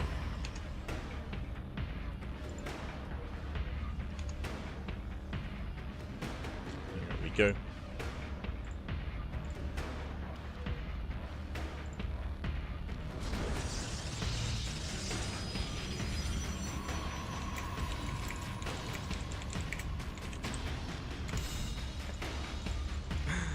We're settling in. But now we're settling in. We do have our initial openers. So far, so good. Again, when it came to Solar, he was able to successfully hide his tech. As we mentioned before, Trigger, he was well prepared for something greater, for Hydra into Lurker, who was getting ready for it. Not for Mutas. Not for Mutas. So we'll see if he's able to get a better handle on what Solar's taking into. This actually reminds me a little bit of the ZVC that we just had, with Solar hiding his tech and catching, successfully so at times, several off guard. Likewise, same happened last game as well, where he was able to keep his tech hidden and catch Trigger off guard. With what? With his pants down, buddy. With his pants down. Aye, aye, aye.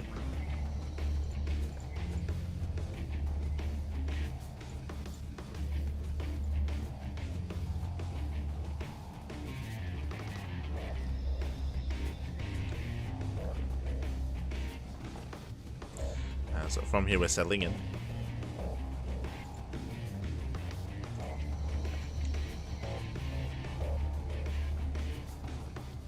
Players are going to be joining. Solar forced to take the unnatural natural, forced to expand elsewhere.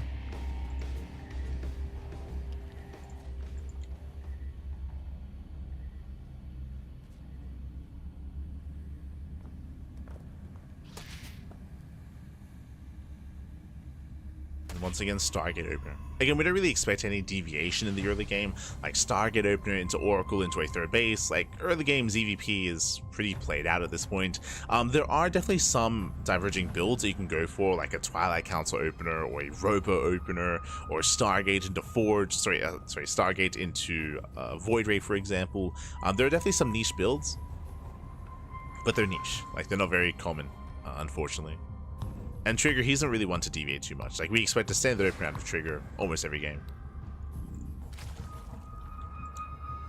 Our eyes are mainly on Solar when it comes to how he deviates and how he takes up.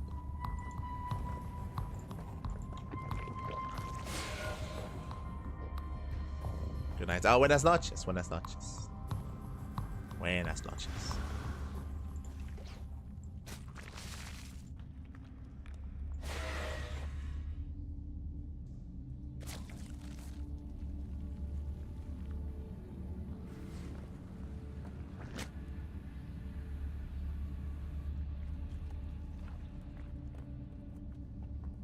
As Trigger is setting up for his third, likewise Solar does move in with his Lings.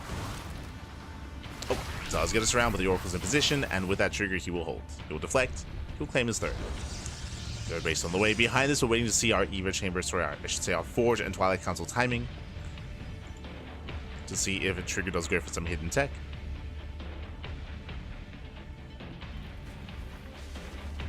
Oracle does step in, and gets a drone. Not bad, gets a couple of workers. Solar trying to keep up. That is going to be an earlier Twilight Council. Okay. You have my attention. Earlier council here out of Trigger. Now, with an earlier council, this could be one of two things. I'm leaning towards Glaive Adepts, right? We could just rush into Glaive Adepts from here and try to catch Solar off guard and pop off with Mass Adept. Or this could be for early Blink in towards a 3-base all-in with an 8-gate Blink timing. So is it going to be Blink? Is it going to be Glaives? Bearing in mind here, oh, okay, Blink. So late Forge here by Trigger, but an earlier Twilight Council.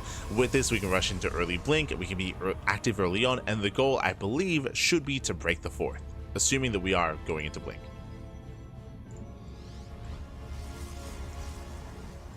Okay, there we go, Blink is on the way. So with this early Blink timing, as we mentioned, it does allow Trigger to be active earlier on the map, and the goal there should be to break the expansion, to be active, to break through, to be able to trade and catch Solar off guard. Solar has been droning, getting his fourth base, +1 range, +1 melee is on the way, interling Hydra. There's a safety Roach Warren, so in case it was going to be Glaive Adepts, Solar would be ready for it. Oh. So he would be ready.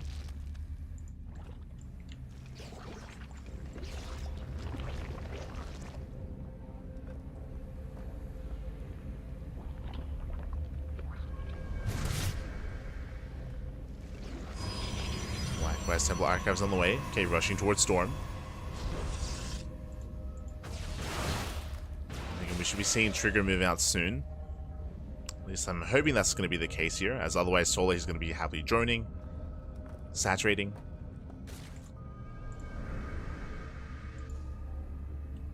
Oh, and once again, we're going for a Spire. This time we're not hiding it anywhere near as much. Last game was a later Spire after the Hydra production. This time just straight Spire. Straight Spire here out of Solar. And Trigger, he has to be active. He does scout. He does check the third at least. Blink is almost done. For now, staying at home gets surrounded.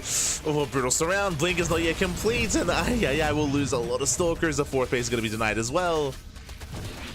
Yeah, Trigger not quite in position. The Oracle's out on the map as well. Base is denied.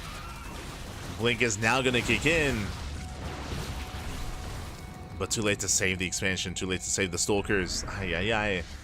And Trigger's in a rough position. I mentioned earlier that I expected him to go for an earlier timing, but he delayed his gateways. Like, the gateways were delayed in favor of Storm. So Trigger, he's just stuck at home. He's stuck at home. Solar, he's free to drone, free to tech, free to do whatever he wants.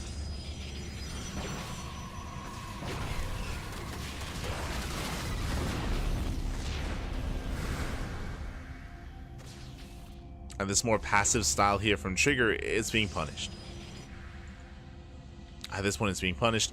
With all these High Templar, I'm pretty sure Trigger would have wanted to be active here at this point, but he lost how many? He lost 3 Stalkers, he lost a couple of Adepts, he lost a little momentum, he's turtling up back at home, throwing down stasis traps, just being more defensive instead.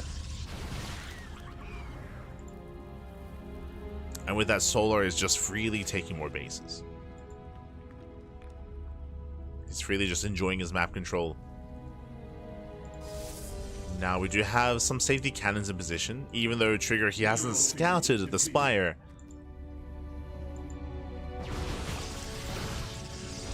He at least has some defenses. Oh god! Meanwhile, Trigger doing his best hero impression. Lings, they do flood in. Oh god, never mind. Lings, they were hokeyed with the mutas, so they actually ran in, then ran out.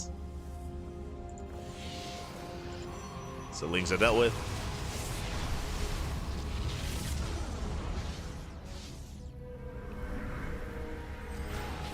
Mutas are revealed. Phoenix production is beginning.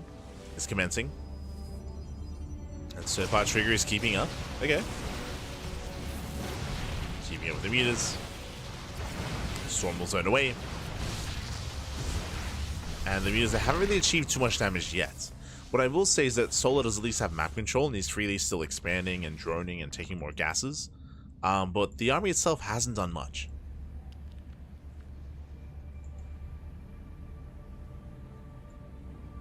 So my big concern is, what is Solar achieving with his map control? So far, making mutas.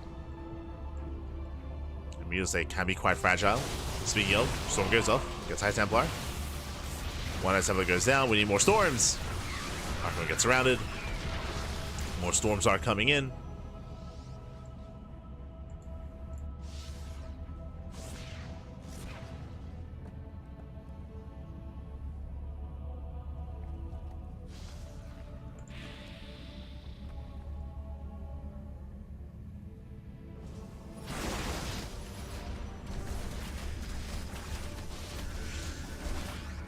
Here, zoning away. Does zone away. Mutas, they try to hit the natural once again. They do get another High Templar. They tank a Storm. Oh, good. They tank an Archon shot. The Mutas are very low. Jesus. They take a lot of hits. Gonna be zoned away. Solar, he's maxed out. One good Storm away from knocking down all these Mutas. Speaking of, ooh, Storm goes off. Mutas still very low. Solar, he has to calm down. Trigger attempted to push. Again, this army, it's just so fragile. Here comes the Storms. Storm once again. It's close. Archon volley goes off. Mutas are going down. And Trigger just stumbles out of control. Yeah, he breaks out. And even though Solar had so much map control this game, he didn't achieve much with it. Like, he mass expanded. Yes, he invested into Mutas, but the Mutas, they did not pay for themselves. And now it's go time. And I'll be honest, Solar, he can't engage. He cannot touch this army. He has to base trade. But this time he's in a worse position. This time he's late to go for the base trade. Army pushes into the natural. Zealot Archon towards the left-hand side. Oh, snipes the Spire, not bad. Does snipe the Spire. Oof, another storm connects, and another as well. Oh god, the storms are connecting. Now, of course, mutas they can regenerate. True, they can regenerate their HP. Takes down the third, takes down the fourth. At the same time, other bases are still going down. A couple of drones do get away. Does escape. There's a recall. Does recall back home. What does he recall? Recalls High Templar. Storms are connecting. And sure, he holds. Yeah, he does hold back at home. Likewise, he knocks down so many expansions. Takes down the natural, the fourth, the fifth. The third base does barely survive. The main base should be going down. Trigger's army is fragmented. And mutas, they can try to catch him out. He's going to try to consolidate. Oof. Does end a couple of storms. But Trigger, he has to bring everything together. The High Templar exposed. Storms are connecting. Oof, and GG gets called. Solar, he has nothing left to lose every expansion, and Trigger ties up the series 1-1. Whew, GG. GG, well played. Again, the mutas got out, the Spire got unscouted, the mutas were unscouted.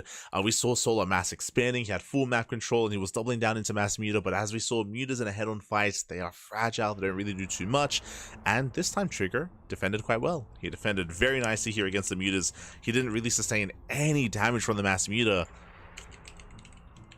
And once the mutas took enough damage, once they took enough storm hits, we just counterattack. Trigger, he just counterattacked, he just pushed out across the map, and just snowballed out of control. GG. GG, well played. Again, a Ling muta army just cannot fight head-on, not against a mass storm Archon Stalker composition. And Trigger, he just sent it.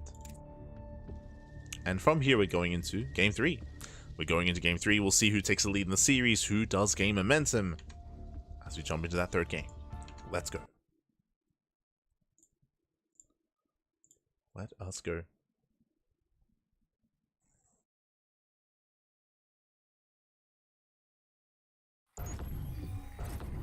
Bam.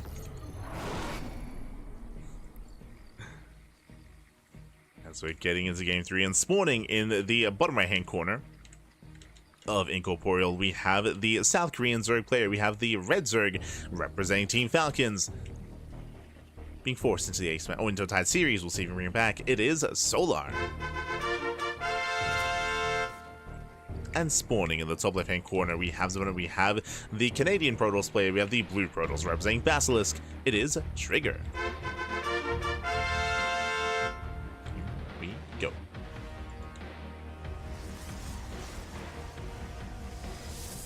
Finally got around to watching Tages play in SC Evolution. The OP Protoss Ball strikes again, even in Brood War. Kappa.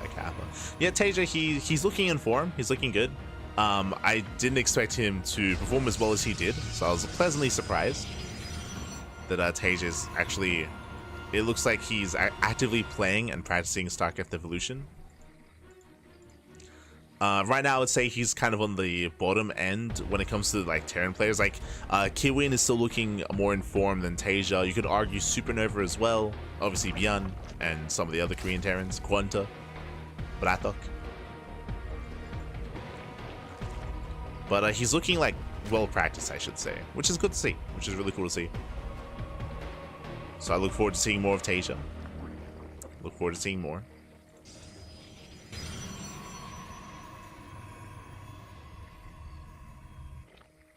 I do hope we see him in more than just SE Evolution. I don't think that's going to happen. I don't expect that. But you know, maybe it works as like a gateway drug. But from my understanding, there's like a community of like Korean players that exclusively like play StarCraft Evolution that are really into it. And I wouldn't be surprised if the STC is the person that actually dragged Tasia in for SE Evo.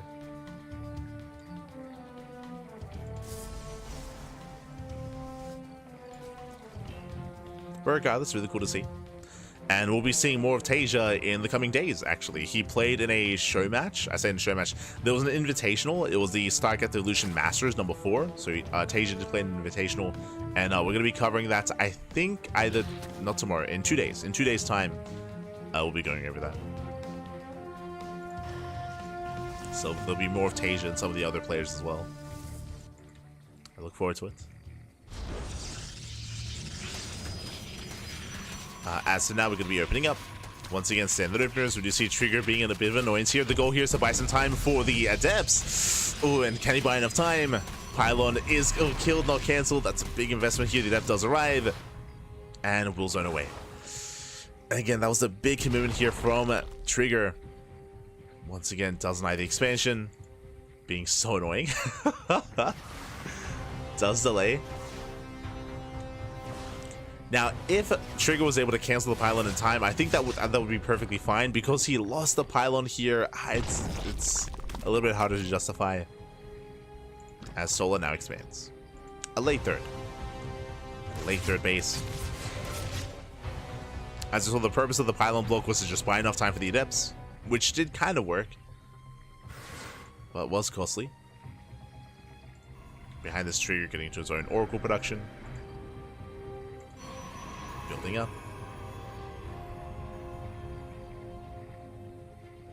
I saw some SE EVO games being streamed on Chijik. Yes. There's actually a lot of Korean streamers specifically on Chijik. As I mentioned, Rumieth, he streams. God, I want to say, does Prome stream? Maybe Prome as well. Supernova streams. Kiwian, of course. The TheStC streams. Like, there's a decent amount of Korean streamers on Chijik that stream StarCraft Evolution. As the Oracle does dip in, gets 1, 2, 3 drone kills. 3 drones going down.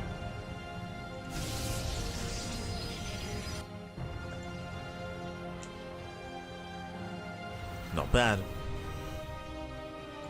Over here, it does pull away. Again, we're building up into a standard follow-up here. Twilight Council most likely into Forge.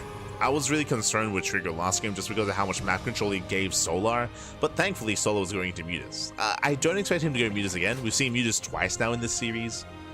First succeeded, second less so. Now a higher chance we're just going to calm down and get into a more standard game instead. And by standard, I still mean that we might see a 3-base all in, but we'll see. Going Lair first. Lair before Evo Chamber. This tells us there's a high chance that we're going into +1 range into Hydra production instead, but we'll keep an eye on Solar. As Oracles they dive in, they spot the Lair. They get behind the mineral line looking for an Evo Chamber. No hidden tech.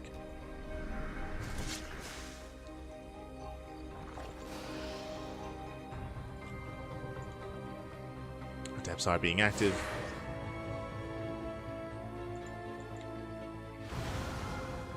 And Solo for now just being safe. Does have the wall ready. Oracles, they get a couple more drones, not bad. 3, 4, oh, almost 4. 3 more drones going down.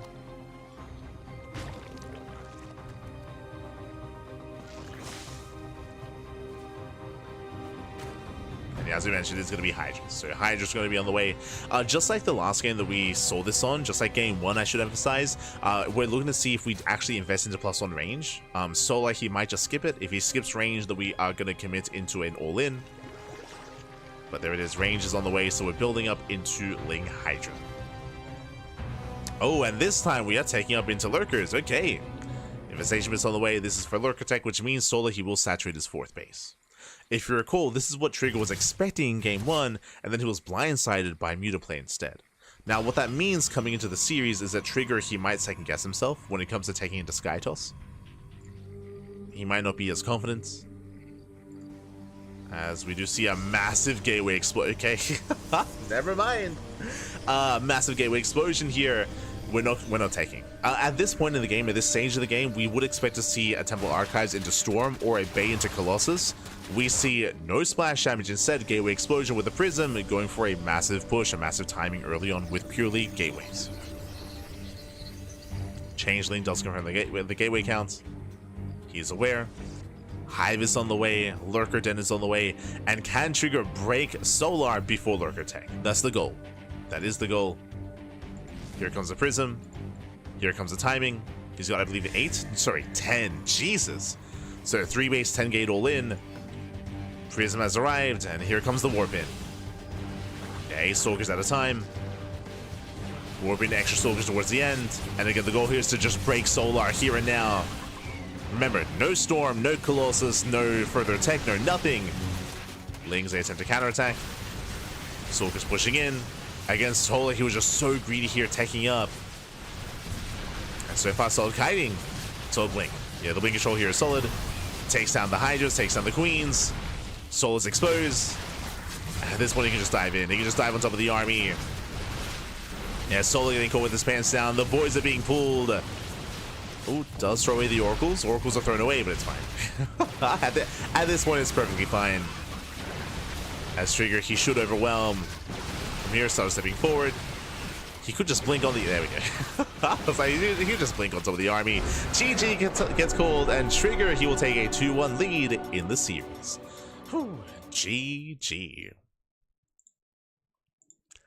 A much more aggressive game here from Trigger than we expected. Again, Trigger, he did decide to go for a big 3-base all-in, 8 gateways on 3 bases, no further tech, no Storm, no Colossus, no nothing, just pure Stalkers with +1, and that happened to coincide with Solar taking up. Solar, he wasn't really too concerned with scouting or with confirming what was happening.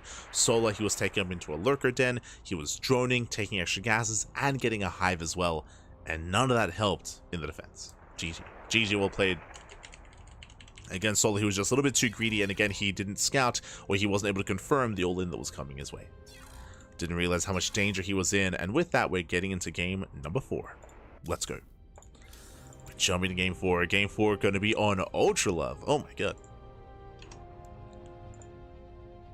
And we'll see. We'll see if Solar can bounce back and force that ace match, or Trigger can take it from here. Let's go.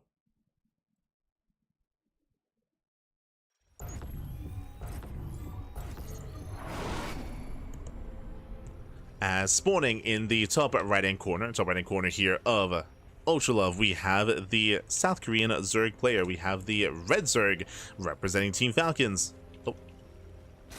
Down in the series, we'll see if you can bounce back and force the ace match. It is Solar.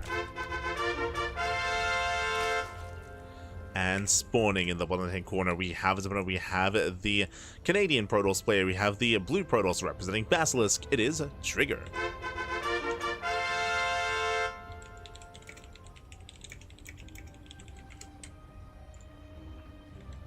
Go.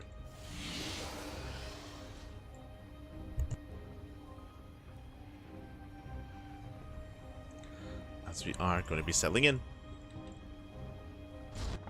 As we are going to be committing. And again, Trigger, he's 1 game away from claiming the series. The pressure's on Solar. Now, something that we have seen a lot of here on Ultra Love, it's very common to see all-ins. 2-base all-ins, 3-base all-ins. The rush distance by ground is short. Oh, as it looks like there was a bit of a pause. But the rush distance by ground is very short here between the 2 players, and as a result, we often see a lot of German taxis. German taxis are very trendy here to commit with queens, with roaches. Looks like there was a bit of a pause at one point. Shout out to Sefidofe. Sefidofe, of course, the admin for the event. He's an ex-Brazilian caster, by the way. Ex-caster from Brazil. Nowadays, he does play a little bit, plays, and of course does admin, does help run events.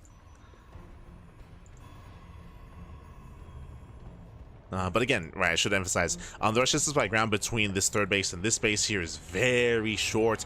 Likewise, you can also wedge yourself in between the bases, in between the 3rd and the natural as well.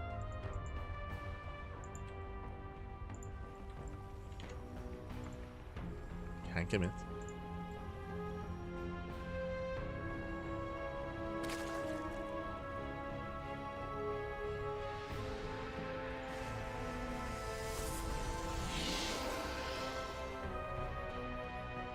So here we are setting up.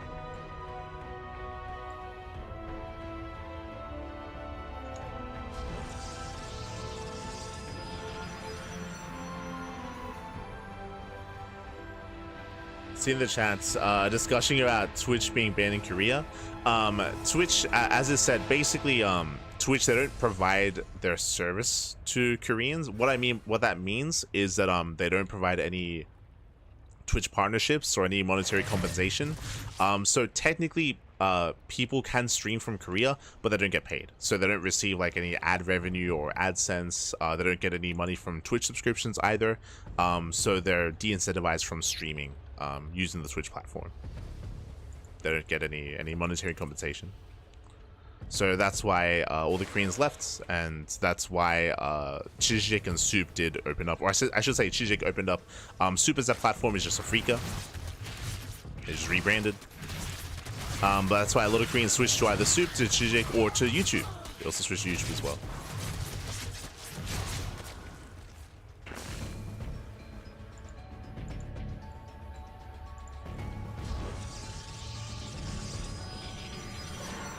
Twitch is allowed to provide monetization to Korea due to Korea's laws, from my understanding. No, Twitch, they decided to pull out. Like, they decided to stop that service. Stop providing services to Korea.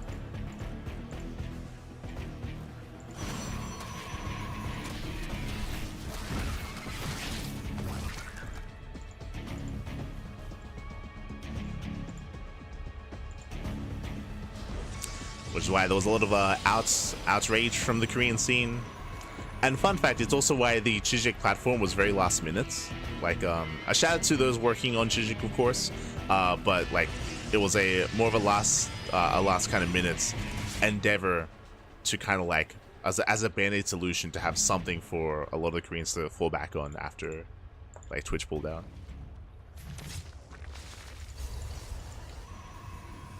I believe CranKy is from Naver, right? If I'm not mistaken. I believe Naver's behind it.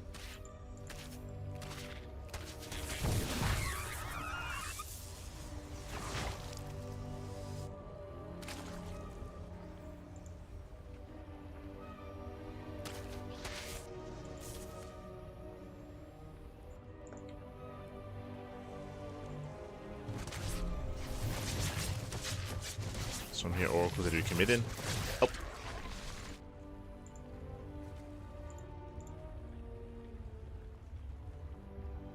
Must be some hidden reasons. I mean, they're not hidden reasons, they're public reasons. Like, I'm pretty sure, like, the fees that you're referring to, basically I believe there were excess fees on Twitch, because they're not, like, local or national, like, as a service.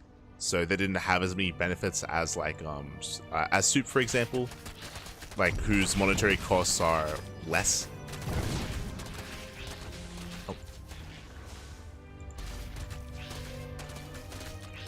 Just because of like a national service. So like that is correct. Like it's just cheaper for them. Regardless, we Lings, they actually get a surprising amount of damage here. The Oracles are out of position. Yeah, Lings, they poke in 6, 7, 8 probe kills. This should not have happened. Unfortunately, the army wasn't quite in position. Shield barrier wasn't quite done either, and this is getting more than it really should have. Oof.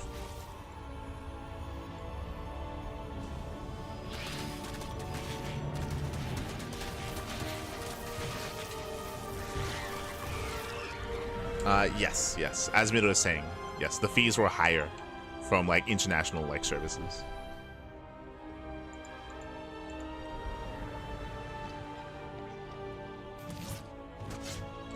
I don't know if that means that Twitch was operating at a loss. I do know that it means they were making less money.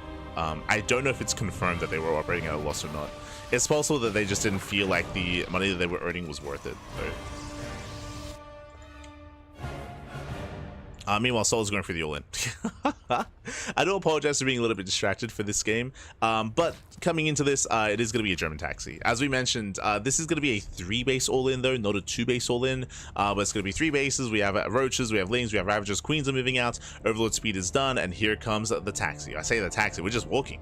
we're just walking across the map. Let's go. And again, this is quite common here on this match. I'm sorry, I should say on Ultra, that's why we brought this up previously. With that trigger, he does kite back, does pull away. Distraction, yeah, I'll stop paying attention to the chat. It's all good. But from here, does commit in. And Trigger, he's not quite ready for this. Again, there were just so many losses earlier. 7 pros went down from the Ling run by. So brutal losses. With that, the shield barriers are not done. Yolin has right. You're always spreading creep here with the Overlords. We can transfuse.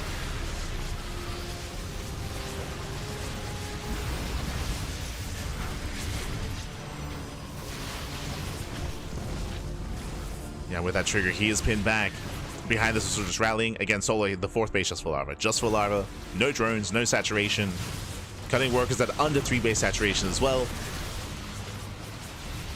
Oof. That Baze do graze the army. And Ling's moving in towards the natural. And again, this is what's brutal about specifically Ultra Love, is that you can wedge yourself in between the bases. You can apply pressure here to the 3rd base and towards the natural. With that, Ling's they bust in.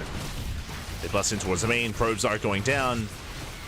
No, we're infesting the Nexus. Not like this. And GG gets called. GG gets called. It just becomes too much. And Solar does tie the series up 2-2. GG. GG, well played. Again, Ultra Love known for this aggression. It's just really hard to defend on this map just because of that short rush distance and because of how difficult it is to defend both your natural and the 3rd base at the same time. We saw that shield batteries were on the way, but they were late shield batteries out of Trigger. It was a late realization of what was happening. And with that, GG. GG, well played. We're now getting into our next game, getting into the ace match. Let's go. Let us go. So we're getting into game 5. Game 5 is going to be on Persephone. Let's go. Persephone, another one of these smaller maps. Aggression is also favored in this map as well. I say that this is more of a map of extremes. We either see some shorter games on Persephone or some longer games, depending on if you can establish yourself on 4 bases. We'll see if we can get there. We'll see if we can get there as we're loading into game 5 and spawning in the bottom left-hand corner of Persephone. We have the South Korean Zerg player. We have the Red Zerg representing Team Falcons. It is Solar. And spawning in the top left-hand corner, we have his opponent. We have the blue Protoss player, the Canadian Protoss representing Basilisk. It is Trigger. We go. So we are moving out. And again, welcome on all to Persephone. Again, Persephone has a shorter rush distance by ground, a more direct rush distance as well. So we have seen a lot of successful all-ins, similarly German taxis.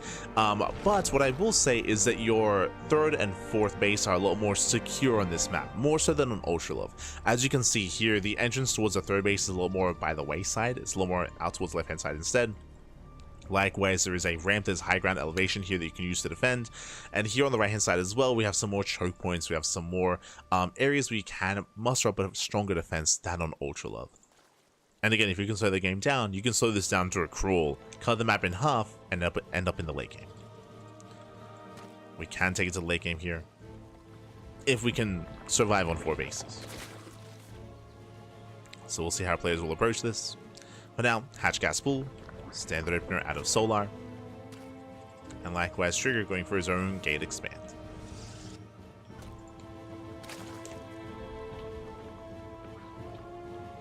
Here we go.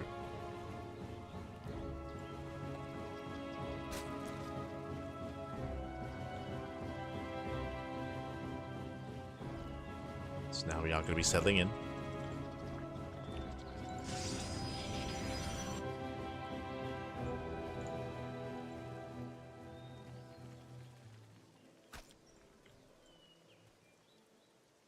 And again, we don't really expect anything too crazy early on. Now, we've already seen that Trigger, he's willing to go for his own aggression and his own all-ins. We saw that on Incorporeal, Drew. We saw that earlier. So that's still going to be on the table here. We'll also have to keep an eye on Trigger. I don't expect to see another 3-way all-in like we just saw in Ultra Love, 2 games in a row. I feel like that would be a rough call to make from the side of Solar. It worked wonders last game, but again, Ultra Love kind of favors that kind of style as well. It's also why we often see Ultra Love vetoed in best of 3s, but in a best of 5, it becomes available. Becomes more viable.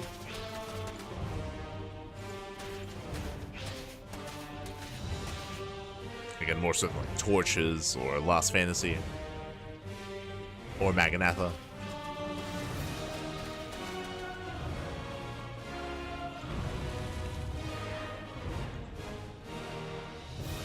Solo claiming his third. Stargate opener out of trigger. Again, so far Stargate every game so far without fail. And trigger, he hasn't really deviated into Void Ray based openers and then kind of rush into Sky Toss. Just opening up Oracle. And this time he should be able to maintain his third base. A big part of that as well is going to be whether or not he can keep these two Adepts alive. If they go down early, then they can trigger a counterattack. Speaking of, does come into the shade. He gets one, he gets two. Oh, just one. Yeah, one drone kill. Picks up a couple of Zerglings. Doesn't get much more. But does shade away. Does shade away. So his third base should be safe and secure. Oracle in towards the main.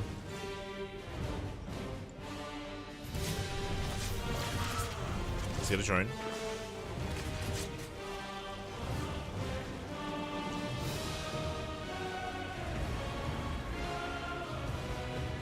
Does go down. Solo pokes in, but again the Adepts are in position. Trigger is perfectly fine. And we're still waiting for a tech of choice. We could go faster Lair, faster Evo Chamber, faster Roach Warren. What's it gonna be? Standard follow-up here out of Trigger, +1 and Twilight Council. Looks like +1 and Blink is gonna be Lair first out of Solar, so fast Lair out of our Zerg player. With the Lair before Evo Chamber, this looks like we're rushing into Hydras. Technically, this could be a rush into Muta, right? We could see a hidden Spire. The rush distance by air is quite short on this map, so Muta play is an option. The Oracle does not scout. We're expecting Hydras, but I mean, could still be Muta. Oracle pokes in, gets eyes on the Roach Warren.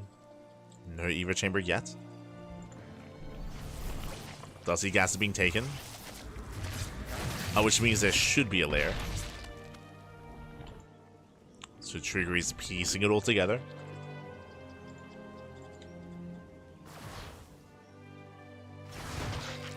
Oh, that's around. That's around, does catch out the Adepts, gets two.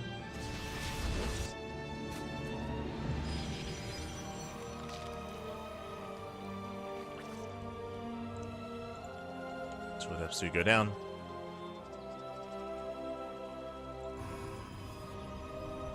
And we're just going for the all-in, okay.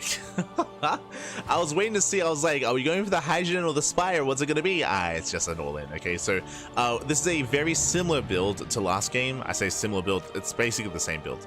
We're going for a 3-base all-in, the 4th base is just for Larva. We're going for Overlord Speed, we're going for a German Taxi. Ooh, we actually have some link drops alongside this, actually, okay. So the goal here, the ideal, is that you do distract, you push with your main army towards the natural and towards the third. At the same time, you drop into the main. Ideally, this happens at the same time, though. Solar, he's a little bit premature with this. As a result, he's giving Trigger time to react. Overlord Speed is revealed. That's a sign. And Trigger, he's going to need some side defense here in the main base to defend, because he's leaving so much supply in the main. Okay, he's pulling out. But again, Solo's already showed his hands. We need more side defense here. Trigger is going for his own 10 gate. Yes. Okay. So Solo's going for a 3-base all-in, the same build that we saw in Ultra Love. Meanwhile, Trigger, he's going for a 10 gate all-in, the same build that we saw in Incorporeal. So the all-ins, they're facing off against each other. Let's go. Who do we favor in a head-on fight? I was gonna say I favor Solar. Nice Stasis. Stasis goes up. Stasis does go up. Yeah, Roaches, they just collapse on the army. They bully back to Stalkers. Trigger, he cannot push into this. It's not gonna happen. There we go. Cannons are on the way. At least in the main. At the natural. Trigger, he's not teching. So there's no Storm. There's no Colossus. Trigger, he's not going to scale well into a longer game. And Solo, he just dives on in. Yeah, he dives on in. Trigger, he starts charge. Going for the massive warping as well. Do we land the piles? Oh! Not quite. Does pull away. Does pull away. That's well.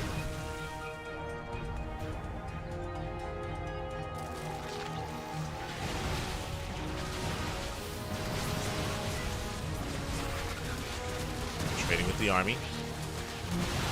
Does trade, but again, Stalkers, they're trading with Lings. Brutal losses. Oh! Battles can't connect. Wow, doesn't connect.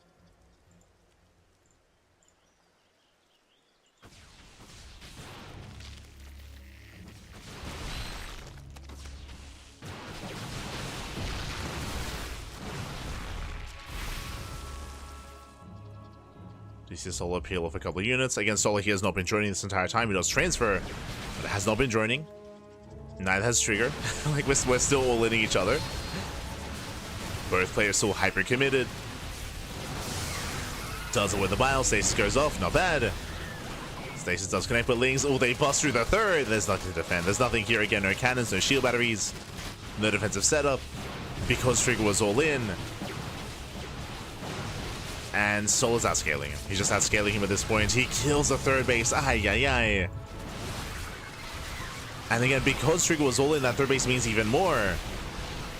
He cannot sustain himself, not on two bases. And not like this. Lings, they bust in as well.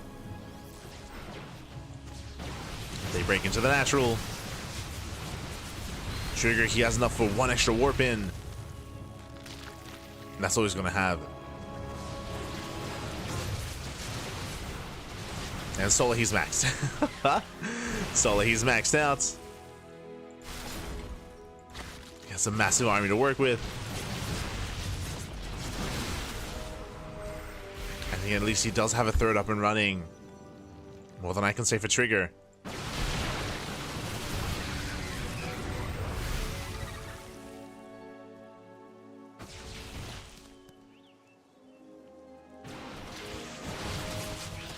He's moving in.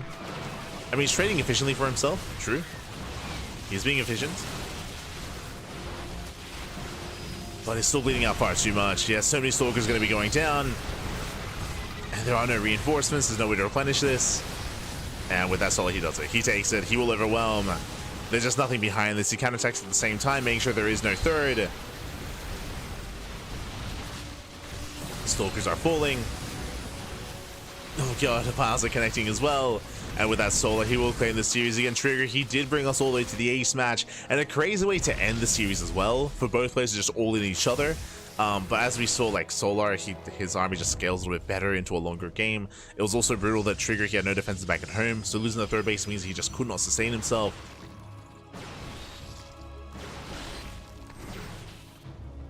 If Solo was droning and taking, then Trigger would have been a little bit more successful here. Also, Trigger was probing and taking, would have been more successful as well.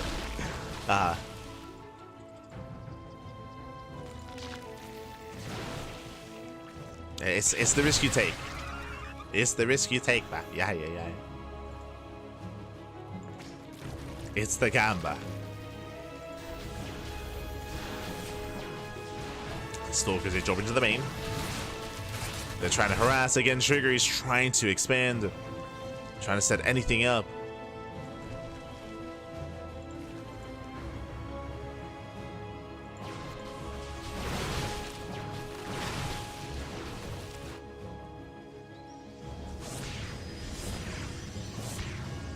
I mean, we don't really have much to be. We don't have any workers to begin with. 5 more probes going down, brutal connections, and here comes Solar. And racing across the map. Of course, this is Trigger's tournament life on the line as well. He was here in a qualifying match to make it to the playoffs. But alas, won't quite make it through. Came so close though, so close. And honestly, I can see him taking this series as well. Could have taken this series, could have taken down Solar. Very close. Yeah, we just rolled the dice here for the final game. Both players did, to be fair. And with that 17 probe kills. Takes down the mineral line, chases down the main army.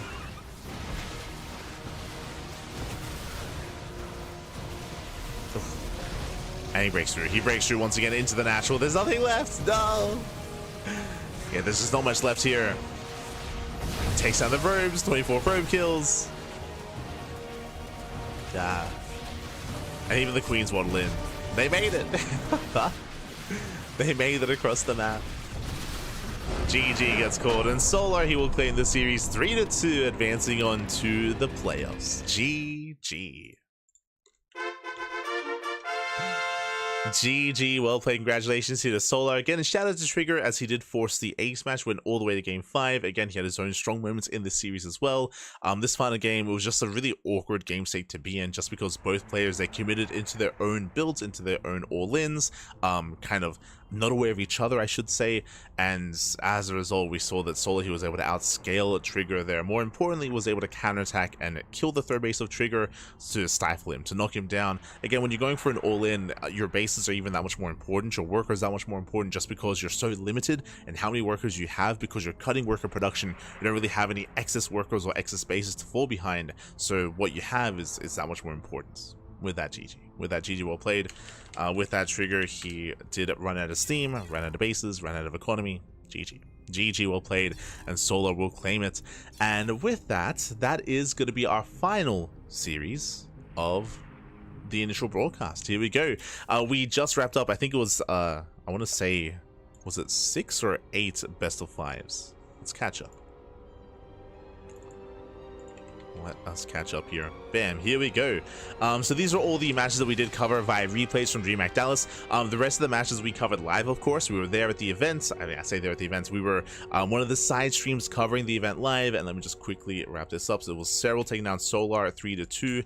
And then at the very end here, Solar takes down... Oh, hold on. Solar takes down Trigger 3-2.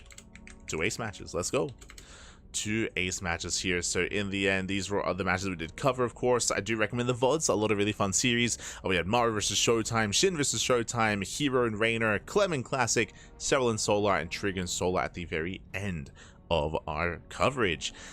And with that, we have casted everything at DreamHack Dallas. There we go. Of course, we were casting the playoffs as well. We were co-streaming the final day. We had permission to co-stream. All the VODs are available on YouTube. Again, this is from last month, of course, from DreamHack Dallas. But we are not done in today's broadcast. We still have one more match to go. It is going to be a best of 7 show match here. We were actually having a brief discussion about StarCraft Evolution earlier. For those that are curious, StarCraft Evolution is a different game mode. It is a mod in StarCraft which does pit together brutal races against SC2 races. We've been casting quite a lot of StarCraft Evolution as of late. We were even discussing Tasia. Tasia, he actually came back like a week ago, or I think now 2 weeks ago. He came back to StarCraft specifically only to compete in StarCraft Evolution. So it's been exciting to see some returning old faces like TheStC as well. And speaking of TheStC, we actually have a show match from TheStC. Let's go. TheStC, he is of course an ex-pro gamer. He's a Korean Terran from back in Heart of the Swarm. Very fond of TheStC and near and dear to our hearts as well. Specifically for the CranKy Ducklings, we have some references to TheStC. That's where the Sparkling Tuna Cup comes from, by the way. Is a reference to TheStC, and lo and behold, he just shows up randomly many years later, casting once again. But he did organize a show match, a best of 7 between Byeon and Shin. So we're going to be going on a break. I do need some time to set up all the overlays to get all the matches ready. But yes, we do have a best of 7 show match ready between Byeon and Shin, specifically in StarCraft Evolution. If you haven't seen this before, strap yourselves in. It's gonna be a lot of fun. It's gonna be a lot of fun. It is a nice breath of fresh air. Personally, I still enjoy StarCraft 2 more than SE Evolution, but it's nonetheless a nice change of pace here, and I can enjoy both. I can enjoy both. For now, though, we're gonna be going on a short break in preparation for that. Let's go. Only 70 supply down. True. The SE is gonna be like 90 years old. Oh no, he's like younger than Ryung, I think. Smudge, right? Smudge. But great to see him back. Clem Korean. Oh no, sorry, my apologies. Sorry, I'll fix that. Clem is in Korea, but he's not Korean. True. My bad. There we go. But yes, we're going to be going on a short break, and when we come back, we'll have our next series. We'll have a best of 7 between Byeon and Shin. We'll see you soon after the break. See you soon. Bye. See you soon.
Welcome back, everyone. Welcome back to the second half of the broadcast. Welcome back to our second broadcast here on the CranKy Ducklings. Just wrapped up with the DreamHack Dallas replay cast. Now we're here with the TheStC Showmatch number 2. Again, shout out to the TheStC. He, of course, is an old school player. He did compete many years ago. He retired back in Heart of the Swarm, but he recently came back for StarCraft Evolution. Did recently come back, and he has been casting. He's been playing, to be fair, he's been playing a bit as well, but he has been mainly casting and organizing events, organizing show matches like this one. We have a best of 7 between Bjorn and Shin. Again, Bjorn and Shin, they are, I would say, the strongest and the best Zerg and Terran in StarCraft Evolution. I would have said that it would have been Bjorn and Dark some time ago, but Dark, of course, did retire, so Shin has kind of risen as the best Zerg player in StarCraft Evolution, and we'll see how it compares to Bjorn. What I will say is that StarCraft Evolution right now is in a bit of flux. I do recommend checking out the latest podcast. We went over the latest patch notes. There is a proposed balance patch here that is meant to be upcoming, that's meant to address some certain aspects of StarCraft Evolution. But for now, though, we're jumping into our best of 7, into our ZVT. That's ready. Let's jump on in. Let's take a bit of a trip down memory lane back to I should say, StarCraft 2 into Fighting Spirit for Game 1. Let's go, baby. Let's go.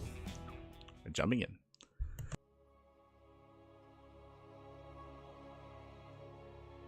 As we commence our best of 7.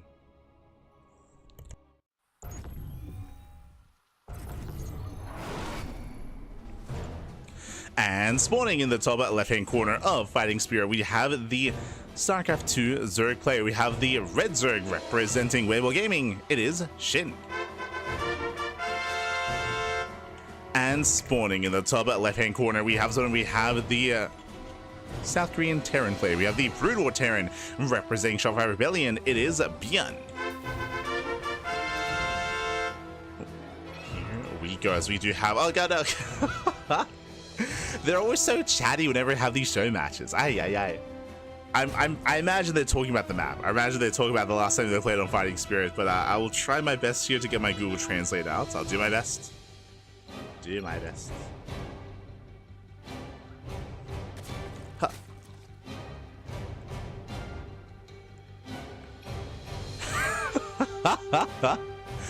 Bjorn, he's saying the first time I played on Fighting Spirit was when I was in my first year of school. And Shin's like, wow, you're old.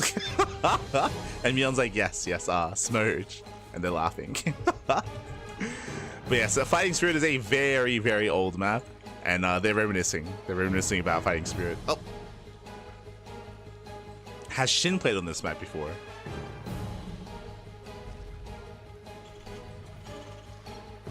I think he's asking for a private lesson?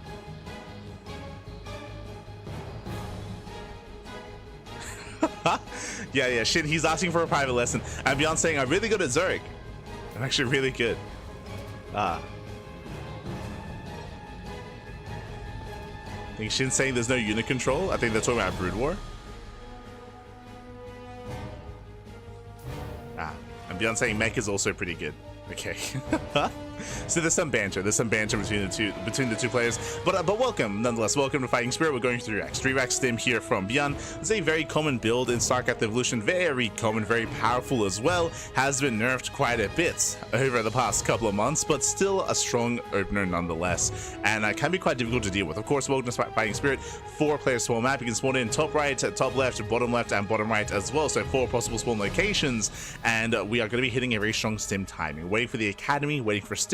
Then we can build up Marines, Firebats, and Medics. We'll see if Shin can keep up. Shin, so far, he's looking for his opponents. Once he realizes what's coming his way, there are a couple ways to defend, to respond to this. You can go into Ling Bane, or you can go for a Roche defense instead.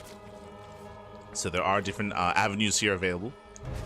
As your loader does confirm, the bunker is aware of Bjorn's location. Here we go. But again, that nostalgia is real.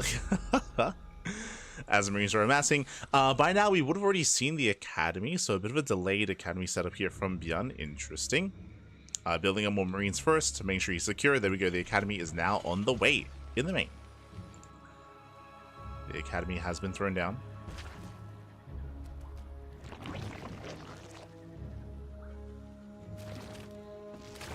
Likewise, we're going for the Roach defense instead.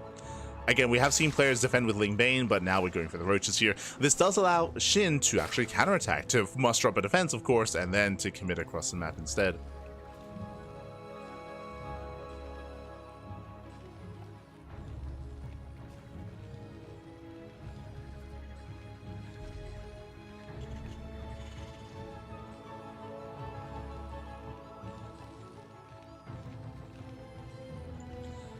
From here, there's the eBay for +1. Again, this is going to be a bit of a later timing here from Byun. I should also emphasize the reason why this does hit so hard in Brood War or in StarCraft Evolution is because, hey, with the Academy you can make medics, you can make firebats as well. This sim timing hits even harder as you already have supportive units early on, whereas typically in StarCraft 2 you have to wait for the starport, right? You have to wait for the starport for Medivacs, you have to wait for further tech to actually reinforce your army. Scan reveals a faster layer, Scan reveals the Roach defense, we have a safety spine cooler as well, and Roach production has begun here for Shin. And we'll see if Shin can pull this off, as here comes the army. Here comes Byun. Byun is going to be pushing. He does move out.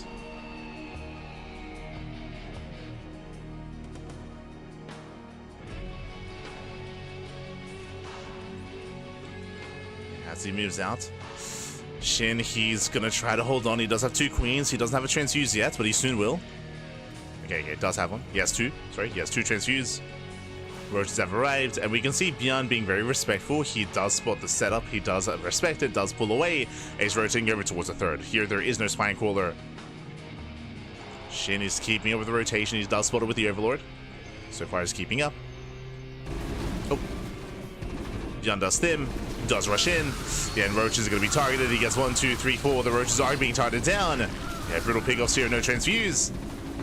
No transfuse, queens are off of creep, and with that he breaks through. With that, I mean, you can see just how hard this does hit, even with Roaches, even with queens.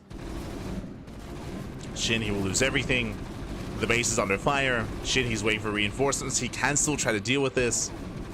As another Roach goes down. That's going to be how many? That's going to be 9 dead Roaches.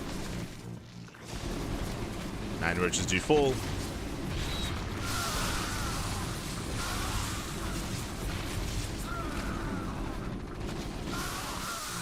And with that is going to defend. Will deflect. Ooh, so again, Shin, he does hold. Did lead out a lot of Roaches, but he does punish here. Byun, he stuck around a little bit too long. Will lose his medics, and with that, Shin does hold. Byun back at home, switching into bio tank. Switching into mass bio. He does have tank production underway as well. Science facility in production as well for the science vessel. Shin does break out. Behind this, he's droning, he's saturating, does hold his own 3rd base. Behind this, without tank defense, we could try to break through, but the tank does siege. Yeah, siege mode is researched. Byun does hold. Scan reveals the tech, reveals the infestation bit as well. So Byun confirms that Shin is still taking up. Yeah, the tanks have arrived. Byun holds. Slow while, but Byun, he does hold. Does zone away. Oh. Once again, punishing the Roaches.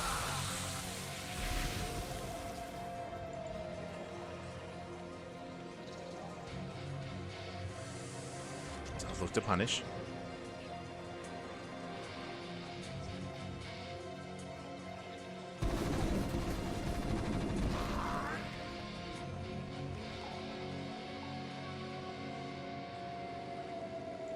And from here, we're building up. Now, Irradiates can be decent in this position. I say decent. Players have been getting better and better at countering Irradiate. For those that are curious, Irradiate is kind of like Parasitic Bomb, but it's a little bit more versatile, of course. In a sense, it only affects biological units. Bear that in mind. It doesn't affect mechanical.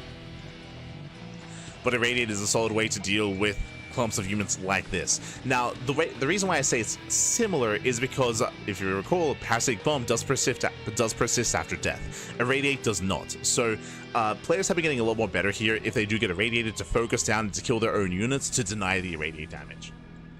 So, we'll see the counterplay as Irradiate is complete. The vessel moves out. Byun is set. Byun, he is set up. Fungal goes off. Nice connection. Nice catch here on some of the Marines. The tanks do punish. Byun in position. More vessels are on the way. Byun does hold his ground. And Shin is stuck, just building up his own Ling Roach Ravager army. Bathing Nest is done. Bathing Speed is on the way. Just building up into Ling Bane. Is building up. Is tempted to dive in. Does land a fungal, but the tanks they do siege. And the tanks they will punish. Nice Miles. Very nice Miles. Takes down every single tank. Oh my god. Yeah, the bars are brutal. No Bailings though. That Bailings brings they do stim in. They're going to be zoned away, and Shin, he does hold on. Whew. Yeah, he does hold the line again. He caught the tanks just barely unsieged. Here comes the Irradiate. Shin, he does split. Does split off. Does avoid that damage. So he pulls away. And he will sustain a bit of extra damage here, but there we go. Ravager does expire. Likewise does move in. We have the Ultra Cavern behind this. Taking up into Ultras. Spars are connecting. Oh, going for the Infestors. Yeah, nice targeting. As it will kill the Infestor. I think Irradiate will last long enough. Infestor goes down. Nice snipe. And Bjarni does secure his third. Third base is secure.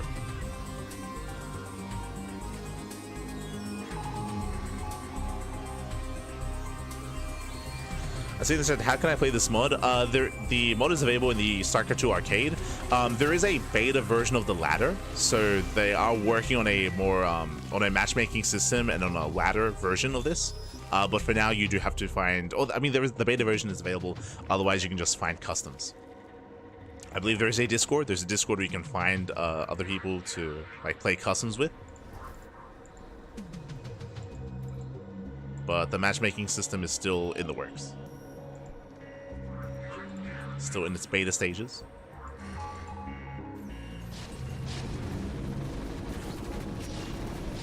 Let's get this moving in. Ultra Tech has arrived. Once again, nice Fungal. Fungal does connect, does punish the Bio. Ooh, Irradiate here on the Infestors. Brutal connections on both Infestors. As Shin does pull away. Infestors go down. Oh, the Biles though. The Biles, the Bailings. They connect, no splits. Young gets punished. And with that Shin, he should break through. Yeah, he should break through here. The Irradiates have been okay, at least targeting the Infestors.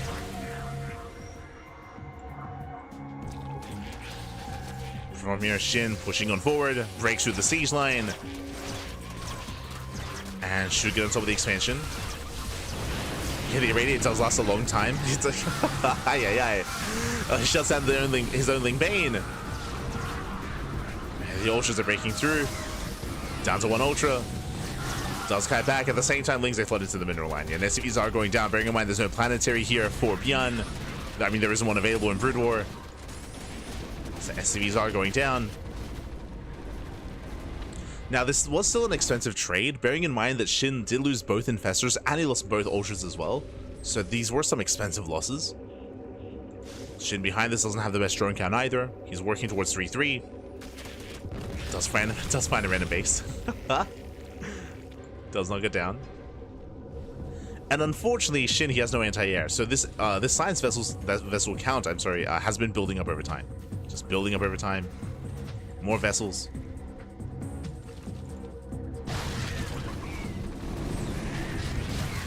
Does go for the Ravager.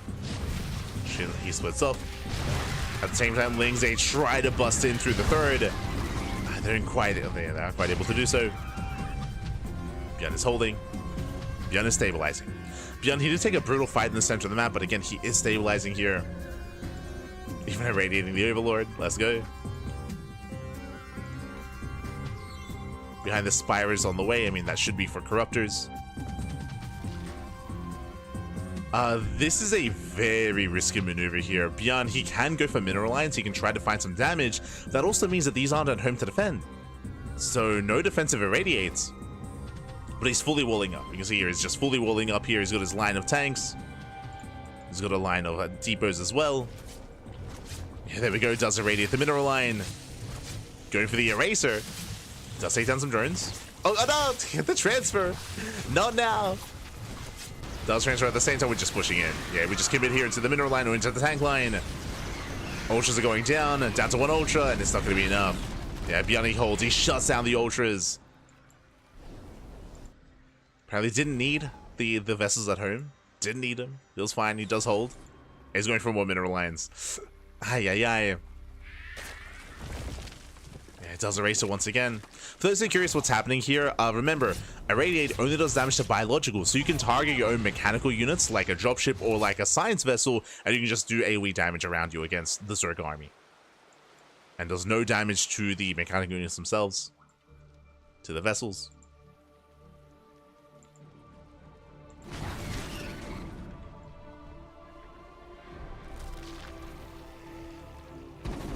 Likewise, oh, does catch the Infestor. And Shin's in trouble. Like, Shin, he bled out so much of his supply trying to break that siege line. It was not worth it. And the vessels, they just bully the Ultras.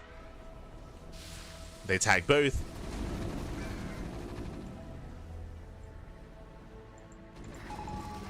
They do tag the Ultras. And again, that's the ideal. As we mentioned, if you tag a Ling, for example, it dies quite quickly. It does waste the Irradiate. As Ultras are being punished, Irradiates here on the Infestors as well. And you can see also the importance of air control now against Brood War Terran, just because of the power of the science vessel. Like the importance of getting into Corruptors sooner. As we get another Irradiate. Finally, we have a couple of Corruptors. But these vessels, they pay for themselves. At this point, they pay for themselves. As Bjorn is pushing through. Takes down the Banelings. The Ultra's barely alive. Pushing into a siege line. Oh, God, God. And the Ultras, they get punished.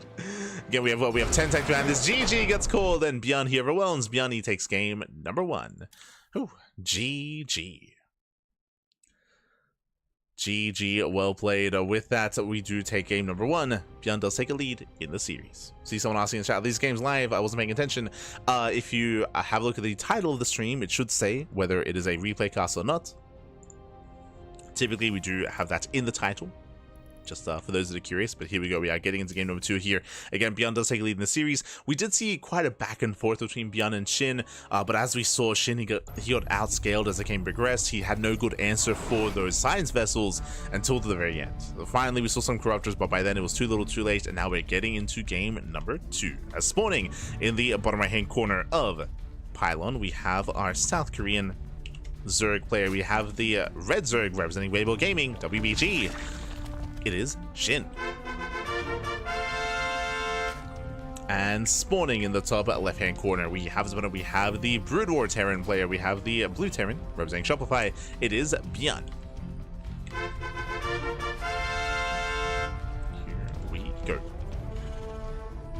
So now settling in.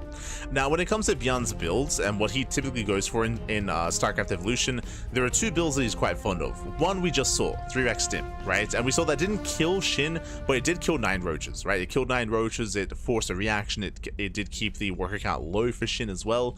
It looks like he's doing it again, okay. Another build that he's quite fond of is Double Factory Massive Ultra, into mech, of course. So we might see that later on in the series. For now, 3x. Yep, 3x Stim here out of Bjorn. A very strong timing here, going for the same build 2 games in a row. Now, Bjorn, he will still expand. He will get it naturally, as he should, but this is going to be a later Stim timing. Into Bio, of course. Meanwhile, it's going to be a hatch pool opener out of Shin, going for delayed gases.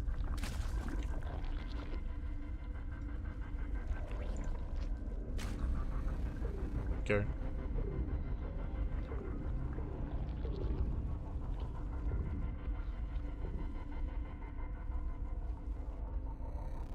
As gases are delayed here for Shin.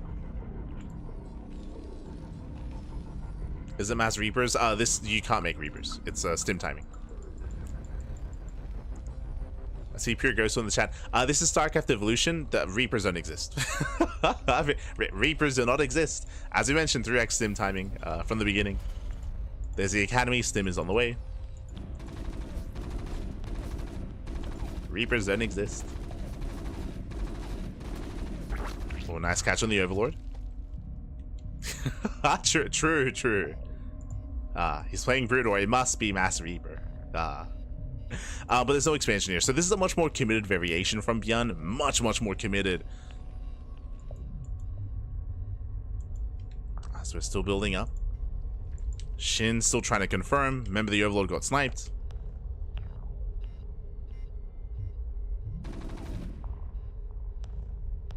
As things are trying to confirm whether or not there's an expansion. Is being denied. So, I mean, nice now here from Bjorn. Shin, he doesn't know what's going on. For all he knows, there's an expansion. He's droning. Oh, no. He's droning up, and there's nothing to defend. Remember, it was a gasless opener. No link speed, no roaches, no nothing. No, this is going to be a tough hold here for Shin. Firebat has arrived. Now Bjorn is expanding in a very late expansion here for Bjorn. In favor of the earlier timing. Medics have arrived. Firebat as well. And it's go time. Stim is almost done. Stim is almost complete. Now he gets spotted. And Shin just droned. And Shin, he just made a wave of drones. Roach drones on the way. And I'll be very impressed if Shin can somehow defend this. We have a Spine Crawler, we have 3 Queens, and we have the boys. The problem is, what are we going to do? Pull the boys into a Firebat? That's not going to end well. 4 Queens. Okay, 4 Queens.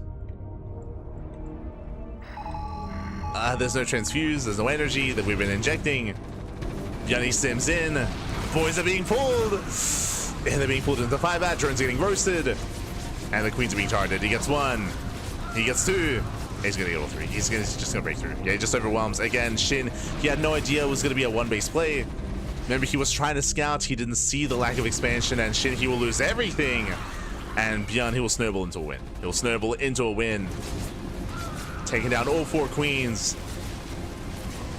And catching up the 5th Queen as well. GG gets called, and Bjorn will take that 2-0 lead. GG. GG, well played. Here we go. Spine is way too late. Just as a reminder for those that maybe missed out on the start of the game, this was basically a 1-base all-in, and if you remember, what was important about this game was not the late Spine, was not the late Roachhorn, was the fact that Shin didn't scout. He tried to. Remember, the Overlord got sniped and the Lings were denied. Shin was trying to scout whether or not there was a natural base. He assumed there was, but he was denied that scout, so he couldn't confirm. He could not confirm. That's why Shin was droning. That's why Shin was droning, and from there we're getting into game number 3, and we'll see if Shin can recover in this series, as Bjorn has a pretty hefty lead in this best of 7. Let's go. Let us go.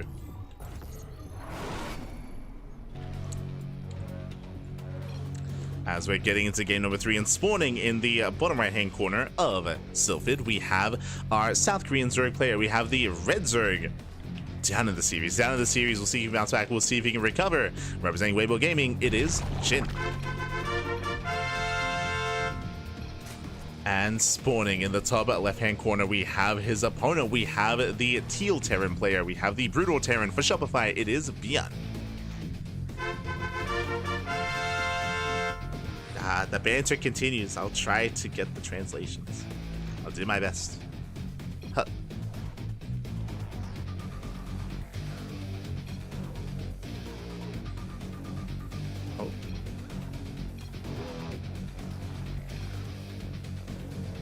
God, they're typing so much. I can't. I think Bjorn said that he just tried to build that he's never done before, so he didn't know if it would work. And Shin was like, okay, now I'm trying. Now I'm trying.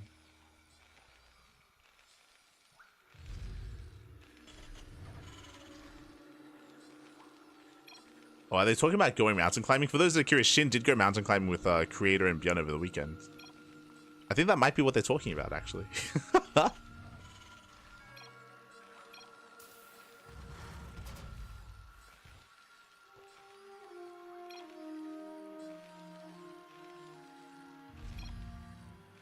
God, they just keep going. The problem is, okay.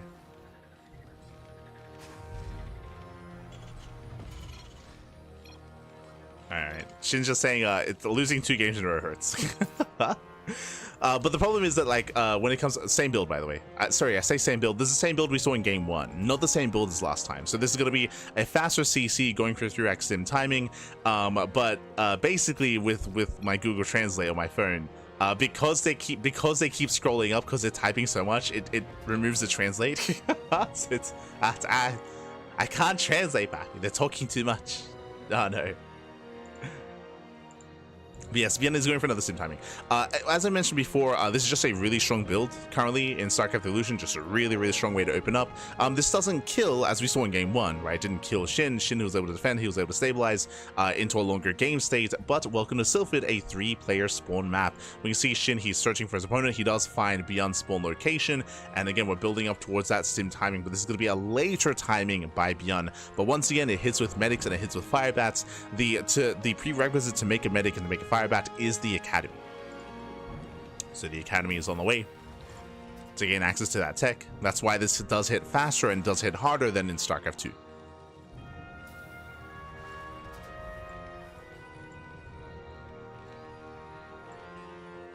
Here we go.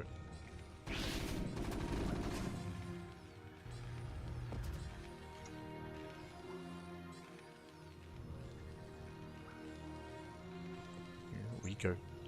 As we are building up. But yes, I guess we'll be talking about it during the podcast, but typically Beyond and Creator, they go mountain climbing, like over the weekends, and they posted a picture a couple of days ago with Shin in the mountains as well. So he went with them, and I think they were discussing that actually. They were touching grass, crazy. As Shin, he is going for a Baneliness defense instead. We mentioned this previously, but you can defend against this with Roaches or with Banelings. Like, both are viable, both are available. Shin, he hasn't confirmed the builds, but with Beyond, you can assume, right? Like, it's a safe assumption that we're going for this kind of build and this kind of style. Yeah, Blings are amassing, and we'll see if Shin can hold. We'll see if he can defend. He's setting up back at home.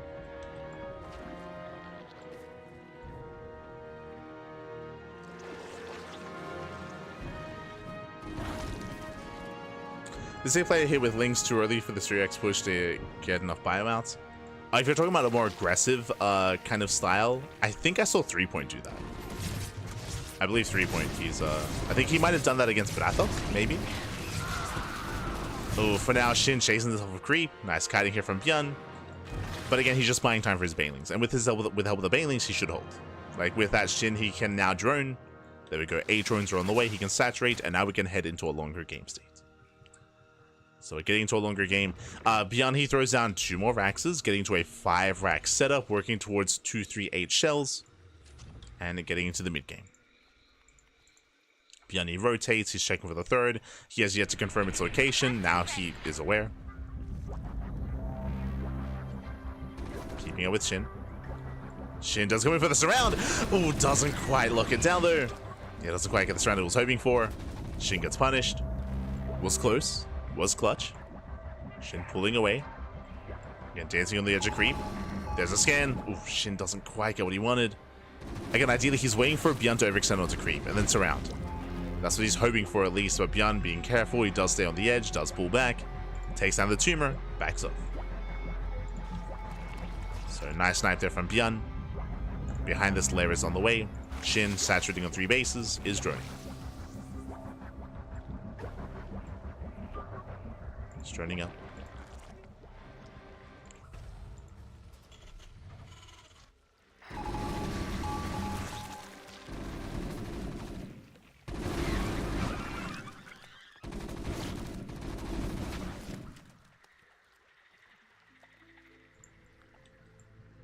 He does rotate towards the left-hand side.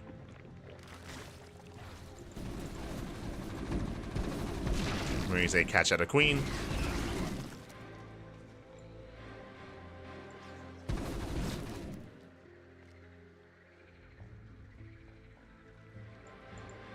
Let's catch it from Beyond.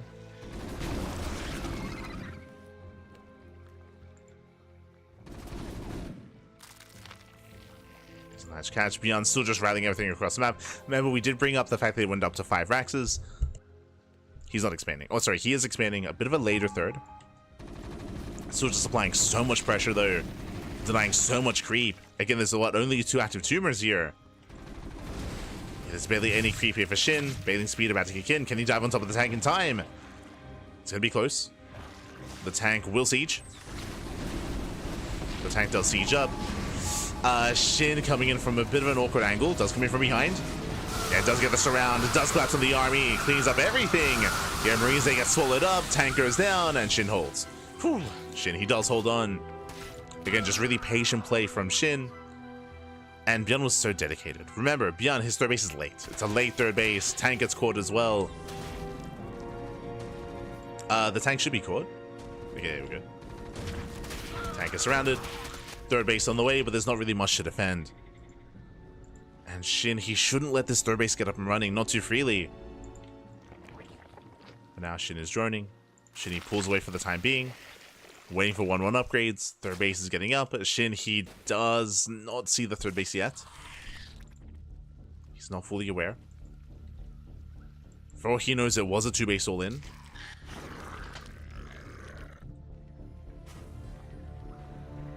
And now Byeon is securing himself. And now Byeon is getting set up. This is dangerous. Like, Shin, he had a really good fight, but he didn't punish the third. He didn't contain Byeon. He could have. And now I'm not much more concerned here for Shin.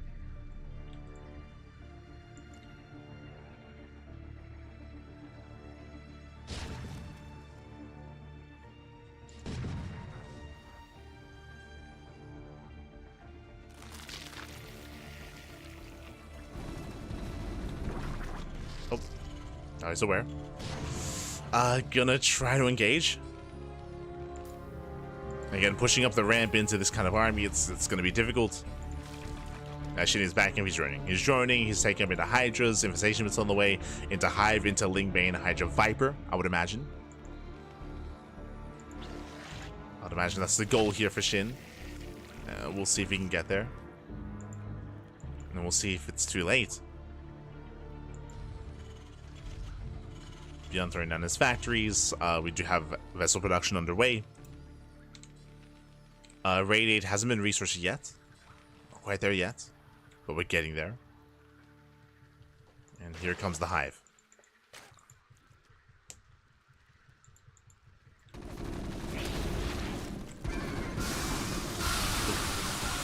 That's catching the army.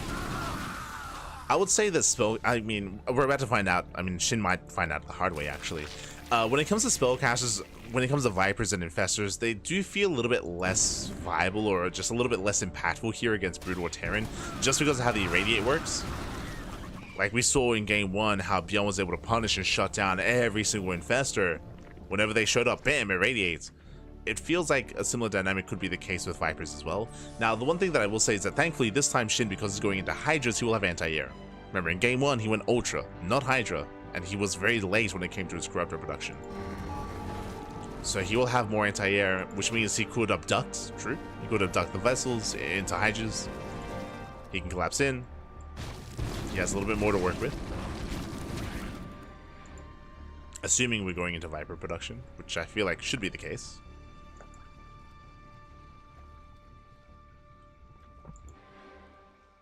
Yeah, there we go. Vipers are on the way. And we'll see if he's able to abduct. We'll see if Byeon's able to irradiate. It's very similar to ZVZ, actually. If you're familiar with late game ZVZ, you would know that it's like 15 Vipers versus 15 Vipers, and you're just like mass blinding, sorry, you're mass parachute bombing and abducting each other. It turns into Viper versus Viper. It could be similar here with Vessel versus Viper as well. Could be similar. Ooh, as the tank's getting caught on siege, not bad. They're getting 1, 2, 3 tanks. 3 tanks go down. Oh, but he's pushing into a siege line. Yeah, this is not it. Nice kiting here. The siege line does punish. Lings are coming from behind. They get 1 more tank. But just the one. And again, Byeon, this was brutal here. Shin has to back off. He bleeds out a lot of supply. Has to retreat. Now taking into Ultras. Vipers are amassing. Again, Vipers, they're a key part missing here for Shin, where you can blind and clap the tanks. Without Vipers, though, it's going to be difficult.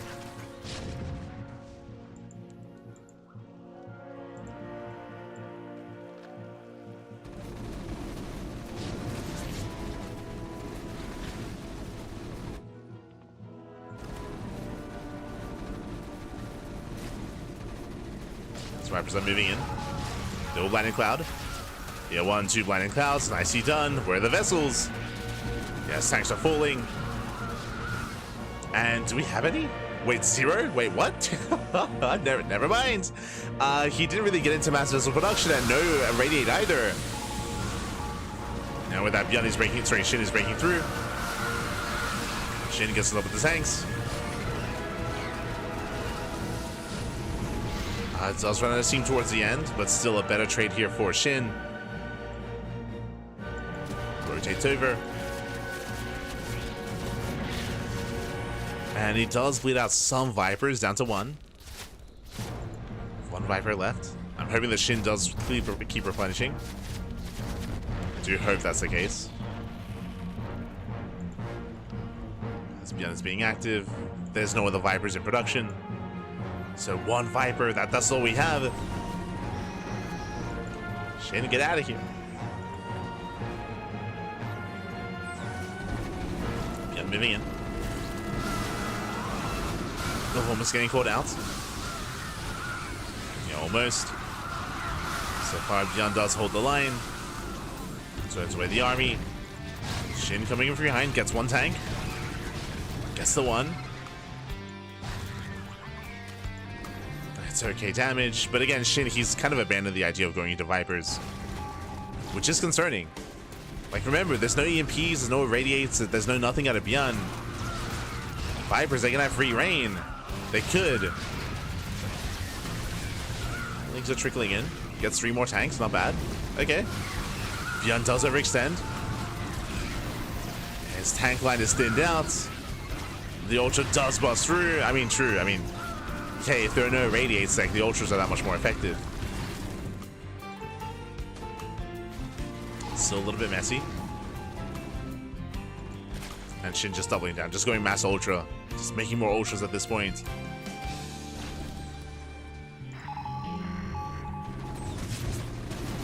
Shin just trying to brute force the issue.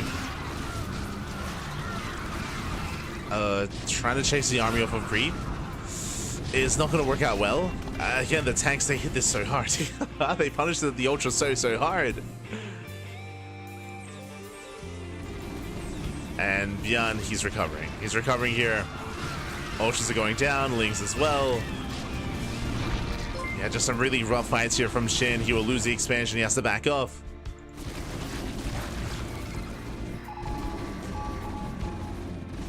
And Bjorn, he's doing it. There was some nice moments here for Shin. Like, he had some impressive fights. I do feel like it was a little bit too greedy though to stop Viper production. Oh, does get a couple of tanks. Does get 1. 1 tank goes down.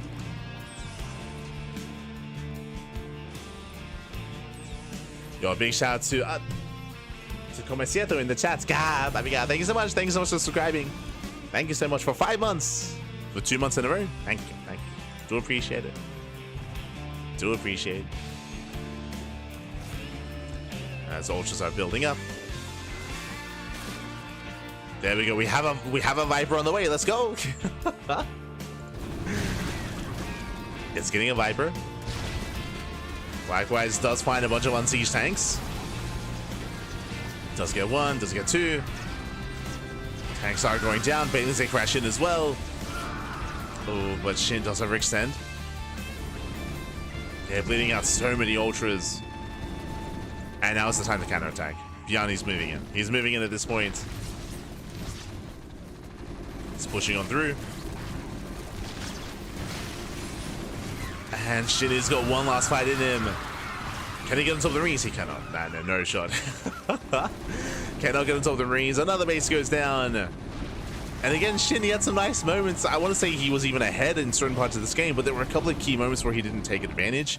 I'm referring to when Shin initially shut down the first army, and Shin didn't deny the third, and he didn't contain beyond the 2 bases. That was one moment. The other one, of course, was after his first fight with his Vipers. After losing them, he never replenished, right? He never rebuilt until now. He made 1 Viper, but he had a really hard time breaking these siege lines. Now we get the Blinding Cloud. Does cover 3 tanks, but those are the only Blinding Clouds. Yeah, that was the only one he had. Because he only had 1 Viper. GG gets called, and Bjorn, he will take a 3-0 lead in the series. GG. Oh, GG, well played. And again, Shin, he had a really strong start. I want to say that I favored Shin in the first half of this game, but again, it does feel like he tunnel vision a little bit too much, or maybe he got a little bit too overconfident, a little bit too overeager, and he just doubled down when it comes to Mass Ultra, and it just was not as effective here. Might be thinking, oh, there are no ghosts. Papi, we don't need ghosts. We got tank lines, Papi. Yeah. Where we're going, we don't need ghosts, Papi. And with that, Björn does extend his lead even further, and Björn is one game away from claiming the series, from claiming this best of 7. Shin's been having a really hard time keeping up here, and now we're going to be loading into Blue Storm. Oh boy. One of the smaller maps in the map, or one of the more aggressive maps instead. Which means, yo, that 3x stim can hit even harder. And here we go, spawning in the bottom right hand corner, on top right hand corner of Blue Storm, we have the blue Zurich player, the South Korean Zurich, representing Weibo Gaming, down heavily in the series. We'll see if we can bounce back and make a series out of this. It is Shin. And spawning in the bottom left hand corner, we have the South Korean Terran player, we have the Red Terran representing Shopify Rebellion, we have the Brood War Terran, it is Björn. We go. And welcome to Blue Storm. Blue Storm is one of the smaller maps in the map, all short rush distance by ground. Now there are some defensive features here, like this very narrow choke point coming to the natural, so you can muster up a defense. You can also knock down these towers and wall this area off, so there are ways to be more defensive. Ways to be more defensive here, but we'll see how Shin will approach this. We'll see. It's been a rough series so far, a very rough series.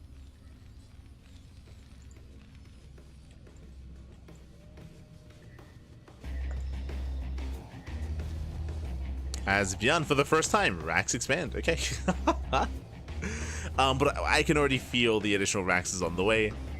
We'll keep an eye on Björn. Shin going hatch a pool, delayed gases out of Shin. Okay. Does go for a delayed gas opener. Is being quite greedy.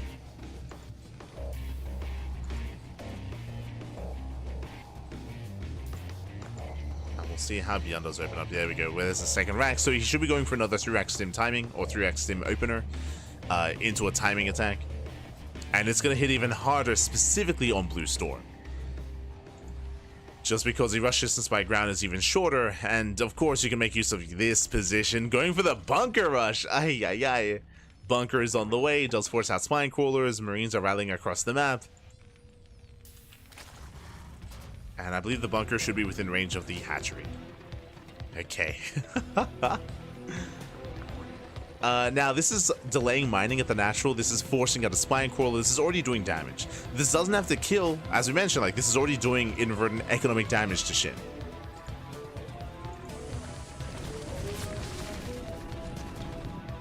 Okay, as the bunker is not within range of the hatchery, is within range of the queen, so we have to back off. Oh. Workers being forced away. More Marines are building up, and this bunker should be dealt with.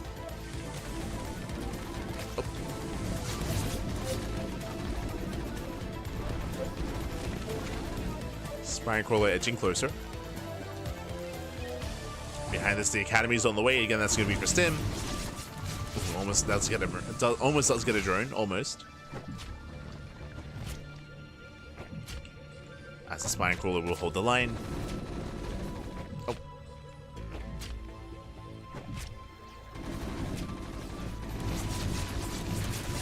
Shin does hard down the SCV, not bad. SCV goes down, bunker is broken, and Shin, he will deflect. Does get a Marine. Shouldn't have happened, so a bit of miscontrol there by Björn. Does be that one Marine, and every Marine counts because here comes that stim timing. Actually, never mind. What? Okay. A bit of a misclick. I don't know if you saw, but we had 2, 3, 8 shells on the way for a moment there. Does cancel, does start stim, so a little bit shaky there from Björn. Meanwhile, we do see Shin going for a Baneling defense. Okay. Building up into Lingbane. We'll see if he can pull this off. It's going to be a close one. As Björn is already pushing.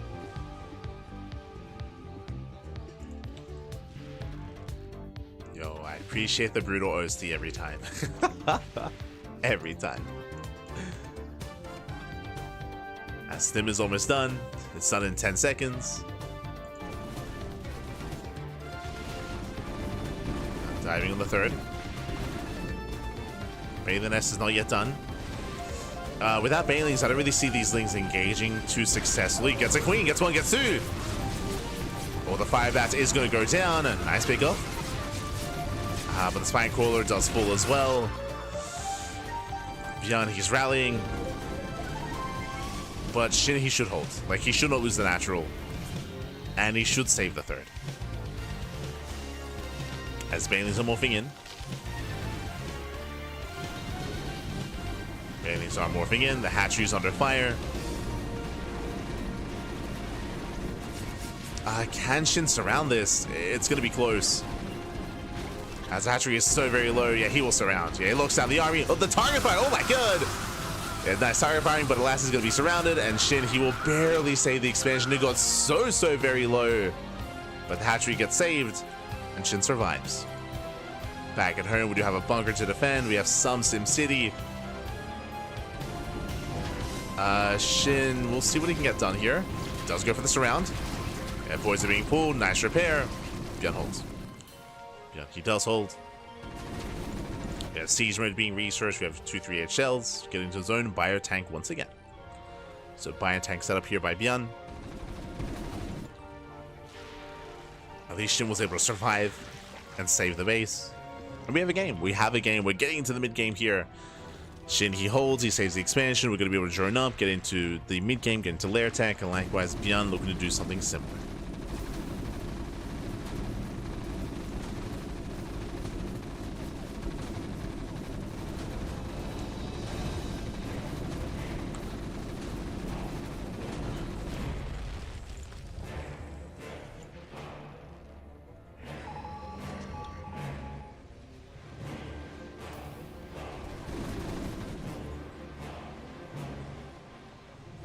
Byan is being active.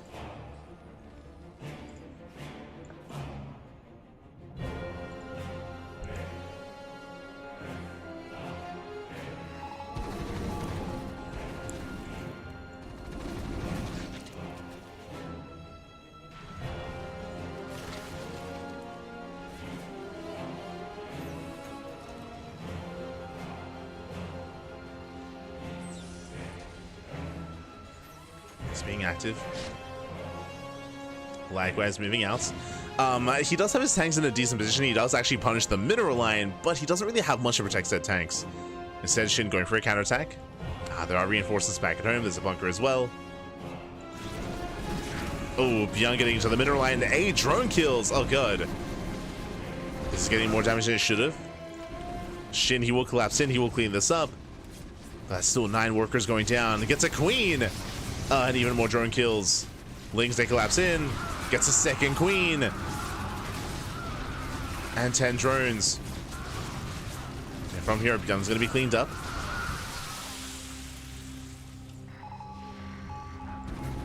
He goes back in. Oh my god. 2 more. 12 drones. 12 drones go down. Byan pulls away within tank range. Here come the reinforcements. Here comes the rally. And Shin just having a really hard time engaging with this tank, with this position. Once again, Link counterattack. Just try to set up the surround. Heads towards the third, okay. Third base for Byan is late, and it may just be cancelled. And nice pick off here by Shin. Does force a cancel, massive pickup. Byan pushing forward, once again into the mineral line. Once again, just focusing on as many drones as he can. 7 more drone kills. Marines are in position. Lings, they take on the tank on the high ground, but only the one tank. And the others are saved. But Byan needs a third. Does need that third expansion. Like, he's doing nice damage, which is good and all, but alas, you know, Shin, he has another expansion on the way, getting a 4th. Oh. Byan locking himself in with his opponent. Bold move. Or maybe set up tobacco. No, he is locking himself in. Okay. He's locked in, back. Let's go. Now, was this the wise choice? Because this also means there's no way out of this. I mean, he does have the medic on hold position within range of the lair. Oh. The lair's under fire. It's gonna go down. Beyond's getting a third base.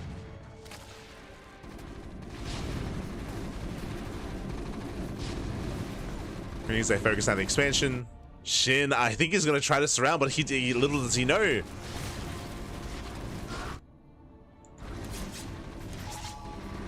Yeah, the lair goes down. Shin, he attempts to surround, realizes, oh, the rock's got knocked down. Uh-oh. And he cannot engage. He cannot engage. From here, Beyond could try to snipe the upgrades. Could go for them. Back at home, there are plenty of reinforcements. Radiate has not been researched. That might just be an oversight from Beyond.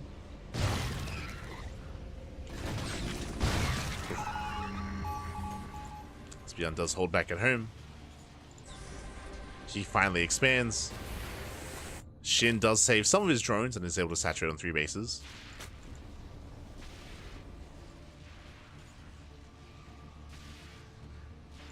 Beyond is building up his armory. Securing his 3rd base.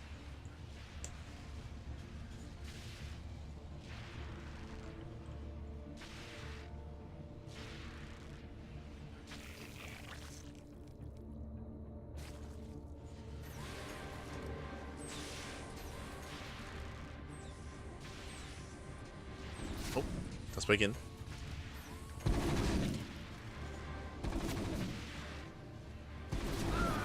Try to poke in. Likewise, still no radius. I'm still concerned about the vessel, not gonna lie. As he can't get much done. I don't think the Beyond knows that. I hope he realizes.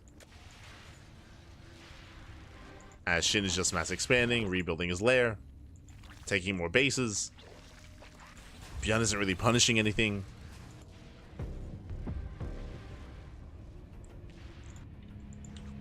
Shin is massing up.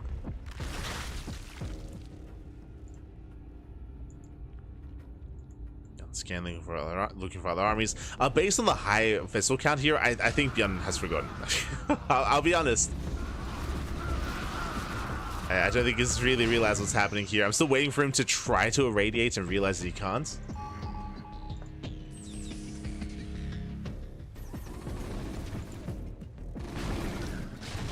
Shin collapsing in. Oh, True has defensive matrix. Okay, True. And we just ignore it. Goes to the surround. Oh, no! Bailey's gonna crash in. Shuts down the Bayou army. And with that, Beyond, he will lose everything. The Marines, they go down. The tanks go down as well. The science vessels, again, no irradiates. Just defensive matrix. That's the only spell. That's all he's got. Which is less than ideal. Beyond, he's just stuck at home, stuck turtling. The vessel's just there for more support. Yes, just like again, that's a lot of energy that's not doing anything. I mean, he can't.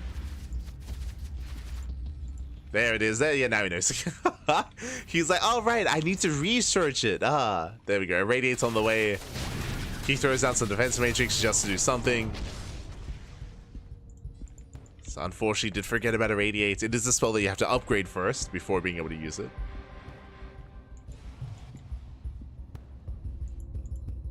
I'm sure even Shin's like, why didn't he radiate me? What's going on? It's a good question. So Shin is in this game. He's in this.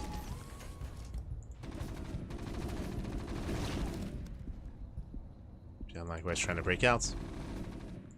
Again, the center of the map here is just so open.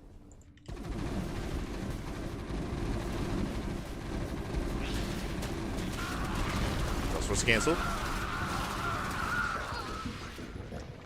Doesn't like the expansion. Beyond slowly just pushing forward. Making his way towards the natural. Once again, just making use of this choke point.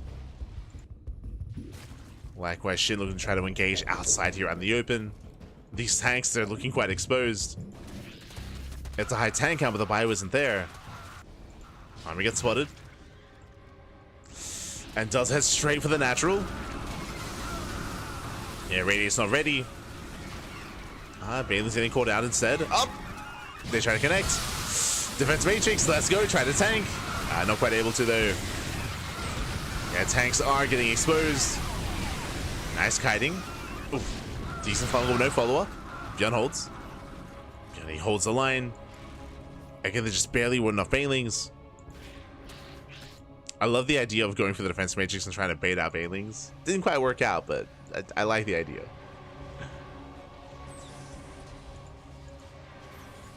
I want to say I've seen that done in Brutal before against Lurkers.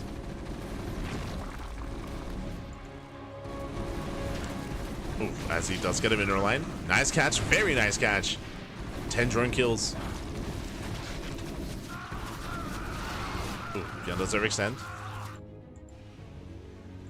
Likewise, Shin, he has a secure economy for the most part, but Bjorn, he's just wedging himself in between the bases. Vipers have finally arrived. Nice flying cloud.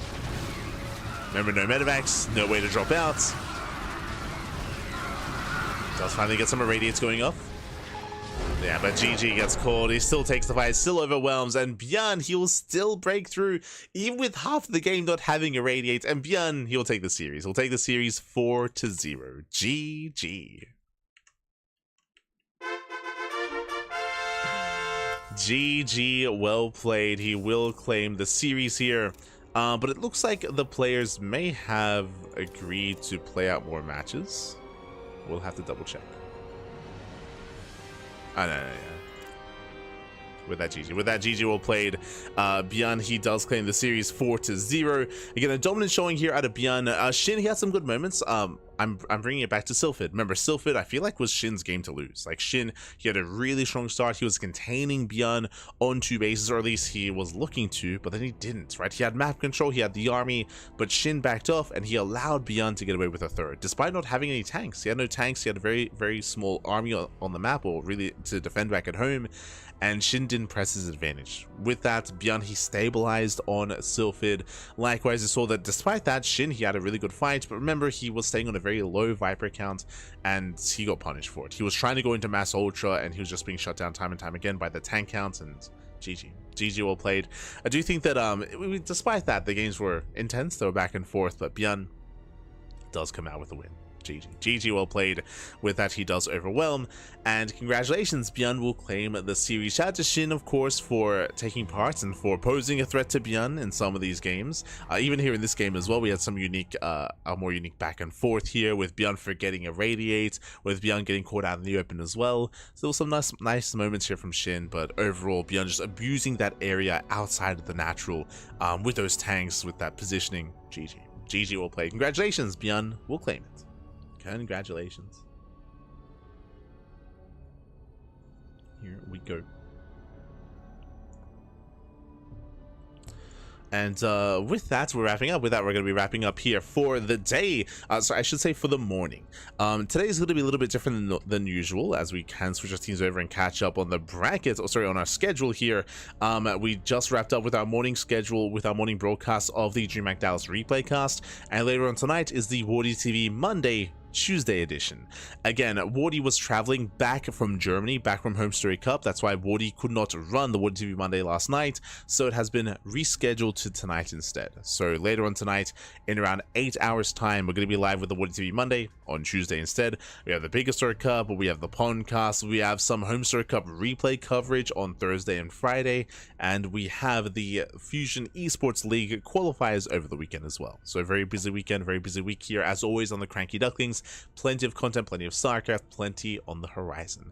But yeah, hope you all enjoyed yourselves. Hope you all had a great time here tonight. GG well played. Oh, that checkpoint is ruthless. It is ruthless. Who is catching who in this situation? There were some shaky moments for sure. But GG well played. With that, we are going to be wrapping up here, and yeah, take care, everyone. Take care. Hope you have a lovely rest of your day. Hope you have a lovely rest of your week as well. Gonna be heading off. Gonna be getting some rest. Gonna try to get a nap, and gonna try to get ready here for tonight's broadcast. Otherwise, thanks for watching. Thanks for watching. We'll see you guys next time. Until then, ciao, bye, ciao. See you next time. Hasta luego.